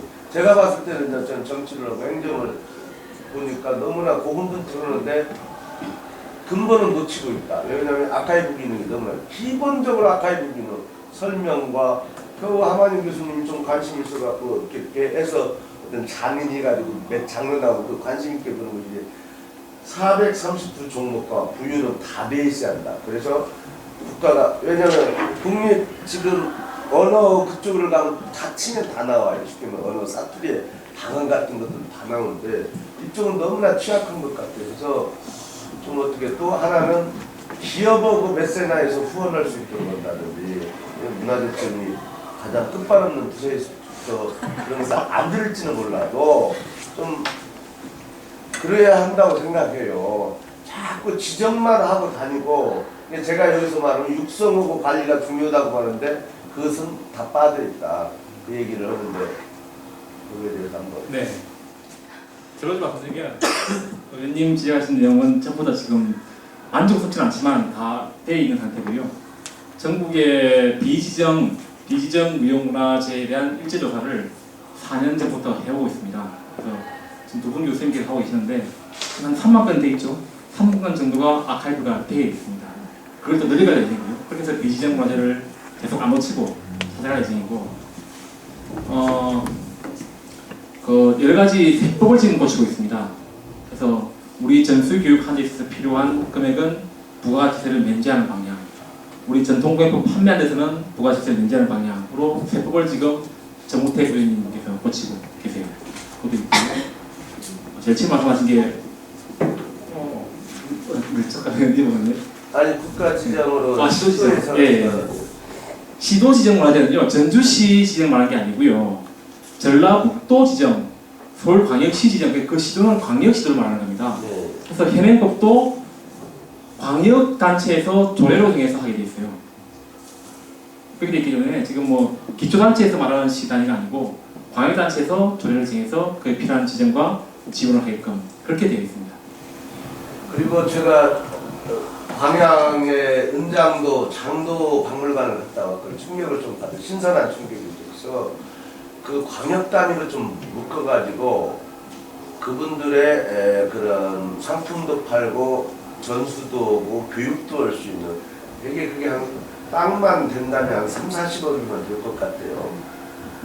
근데 좋은 충격, 전주에도 9명 정도에서 10명, 실제로 뭐 보유자들은 20명 가까이 되신다면 어떤 장르들끼리 좀 묶어가지고 만드는 분야 쪽은 좀 그렇게 하면 상당히 클 것 같아서 광역하고 문화재청하고 좀 같이 해가지고 그 장인들을 위한 이렇게 공작소, 판매, 쇼핑, 체험 이렇게 해서 계속 학생들이 구경할 수 있도록 그 박 선생님 그 광양 그 장도 은장도 박물관 아시잖아요. 그렇듯 그렇게 좀 하나씩 묶어졌으면 좋겠다 이런 생각이 들어요. 왜 제가 이렇게 말하는지 한옥마을에 부채도 있고 뭐 소리는 빼버리고 완판본 있는데 다 찢어져 버리고 생색만 내요. 특히나 예산 좀 주면 3개월 하다가 말아버리고 좀 기르면 6개월 하다가 말고 다들 입만 살았지 멋이 안 돼서 이 무형적인 것은 어떤 아카이브 기능 말고도 이렇게 딱 멋이 이렇게 하드 시설도 있어야 돼. 근데 이분들이 말을 못하는 사람들이 다 약한 사람들이 뭐 정치적으로 세력화되어 있지도 않고 혼자이다 보니까 말소리도 없어가지고 그래서 그런 부분에 대해서는 정확히 그 국가가 이렇게 좀 그 금액은 크지 않으니까 그래서 공동으로 뭐 이렇게 하더라고요. 장도박물관 보고 나서 상당히 좋은 신선한 충격을 받았어요. 그래서 전주라든지 그런 보유자가 많은 데는 이제 무형적인 소리나 이런 거 빼놓고 이제 소목, 부채, 뭐 통영이나 이런 쪽은 좀 이렇게 지정을 해줘서 지자체가 땅 되면은 얼마 정도면 건축비는 한 15억 정도 되니까 되게 15억에서 20억 정도 되니까 그렇게 좀 정책을 좀 예. 바꿨으면 좋겠다. 지금 저희가 전수교육관이 그런 기능을 겸하고 있고요. 또 박정권 선생님 네. 장부장도 저희가 지원해서 만든 알죠. 예. 보시면 지능원 안에 여러 가지 기관이 있을 텐데 전통공예센터가 있어요. 그래서 브랜드화 시킨 작품들을 판매하고 전시하고 홍보하고 AS까지 하는 그런 기능들을 여기서 받게 됩니다. 이 센터를 전주에도 들어설 거고요. 서울도 들어설 거고 부산, 경주 정도 지금 생각하고 있습니다. 이거만 들었으면 말씀하신 그런 내용이 좀 그러니까 1,500인가 2,000을 들여서 문화재청을 크게 아태 무형문화 전당을 짓는 것도 중요하지만 정말 광역권적 생활문화권으로 이렇게 지어주는 것도 더 소중하다. 예. 집중해야 할 시설도 있지만 분산해서 분산이라는 말은 아니에요. 쉽게 말하면 거점별로 이게 참 중요하다는 것을 느꼈어요. 왜냐하면 그분들이 고려가지고 뭔가 관이라도 그 말들을 다 하더라고. 제가 직접 1대1로 말을 예. 검은고 뭐 가야금 무슨 장 소목장 뭐 다 그런 말을 해요. 근데 다 그리고 근데 노령화돼서 마케팅이 전혀 안 돼요. 그러니까 어떻게 현지를 못 오고 그래서 지금 법적 테두리에 전혀서 좀 그런 쪽으로 활성화시키는 예. 이분들도 불행한 것 같아요. 문화재가 저처럼 만난 것이요. 내가 보면. 그 전수교육관이 대부분 지역이 다 있는데요. 전주에는 없어요. 네. 전주에는 국가 지원도 없습니다. 그게 좀 문제점이 있고요. 지금 성안시장도 그 부분을 지금 알고 계십니다. 지금 전주 저희 지금 있는 무형산원 저기에 시도지정 전주 사람들도 가서 오느냐 라고 문의해왔어요. 저희가 이어주겠습니다. 그런 기능도 다 되어 있으니까요. 의원님께서 앞으로도 예산 좀 많이 내주시면 우리 전주시는 그래도 예산이 많은 편인데 나는 국가 가는 것이 좀 강제성이 있다. 이래서 그런 거예요. 쉽게 말하면. 예, 저는 민속학을 공부하는 양미경 동호입니다. 강의 되게 재밌게 들었고요. 선생님께서 아까 강의 중에 그 무형문화재는 박제화된 것이 아니라 시대에 따라 변화할 해야 한다 이런 말씀을 하셨는데 이게 이제 그 현행법하고는 조금 이제 다른 시각인 거잖아요. 그래서 굉장히 민감할 수 있을 것 같고요. 그런 민감한 문제들이 많이 이제 생길 수 있을 것 같은데 우선 제가 궁금한 거는 그렇다면 그 변화의 측면을 어디까지 용인할 것인가가 첫 번째 궁금하고요. 그리고 이제 또 한 가지는 그동안 이제 현행법에서는 원형이라는 그런 개념을 사용을 해왔잖아요. 그렇기 때문에 변화의 측면을 변화가 할 수 있는 어떤 그런 부분을 이렇게 원천적으로 차단을 했던 측면이 있는데 그거를 신규법에서는 전형이라는 용어로 이렇게 대체를 한다고 그러니까 제가 그렇게 이해를 했는데 제대로 들은 건지는 잘 모르겠어요. 그래서 그 부분하고 그리고 원형과 전형의 그 개념이 어떻게 좀 다를 수 있을지 그게 좀 궁금합니다. 예, 그 제가 아까 두루뭉술하게 답이 넘어갔던 부분이거든요. 제가 8년을 넘어가면서 사회통념적으로 기용되고 다수가 공감하는 그런 내용이 답변됐는데 원형 자체는 이제 개인이 생각 안 하니까 바꾸는 거고요. 전형으로 바꾼다고 해서 이렇게 하는 것을 뭐 딴게 한다 이걸 하는 건 아닙니다. 그 해당 종목의 본질적인 가치는 지니고 가야 돼요. 탈로리가 타 쓰고 말 안 되죠. 그죠? 대사가 지금 양반을 풍자하고 파리선을 풍자하고 이런 식으로 가는데 그걸 안 지키고 딴 걸 한다. 안 되는 거죠. 딴 거 하는 거 좋습니다. 하기도 해야 돼요. 장려해야 됩니다. 그렇지만 지금 현재 갖고 있는 것은 지키면서 플러스 알파가 돼야 되는 거예요. 전형은 그런 개념입니다. 그죠? 그렇게 이해해 주시면 되겠고요. 그런 내용들을 법 제정할 때 우리 전성자들하고 치열한 토론이 있었어요. 치열한 반대가 들어왔습니다. 내가 지금 하고 있는 게 원형인데 무슨 소리야. 치열한 반대 들어왔습니다. 선생님이 하고 있는 게 원형입니까? 하고 반문을 했어요. 왜 원형입니까? 선생님이 그렇게 했습니까? 이제 그렇게 토론을 시작해가지고 원형이 말이 성립 안 하는구나 라고 이해를 하시고 우리가 하고 있는 것은 우리 이 종목의 가치를 지켜가는 것이다 이렇게 이해하시는 거예요. 그게 제정입니다. 네, 장시간 잘 들어주셔서 감사합니다. 네, 고맙습니다.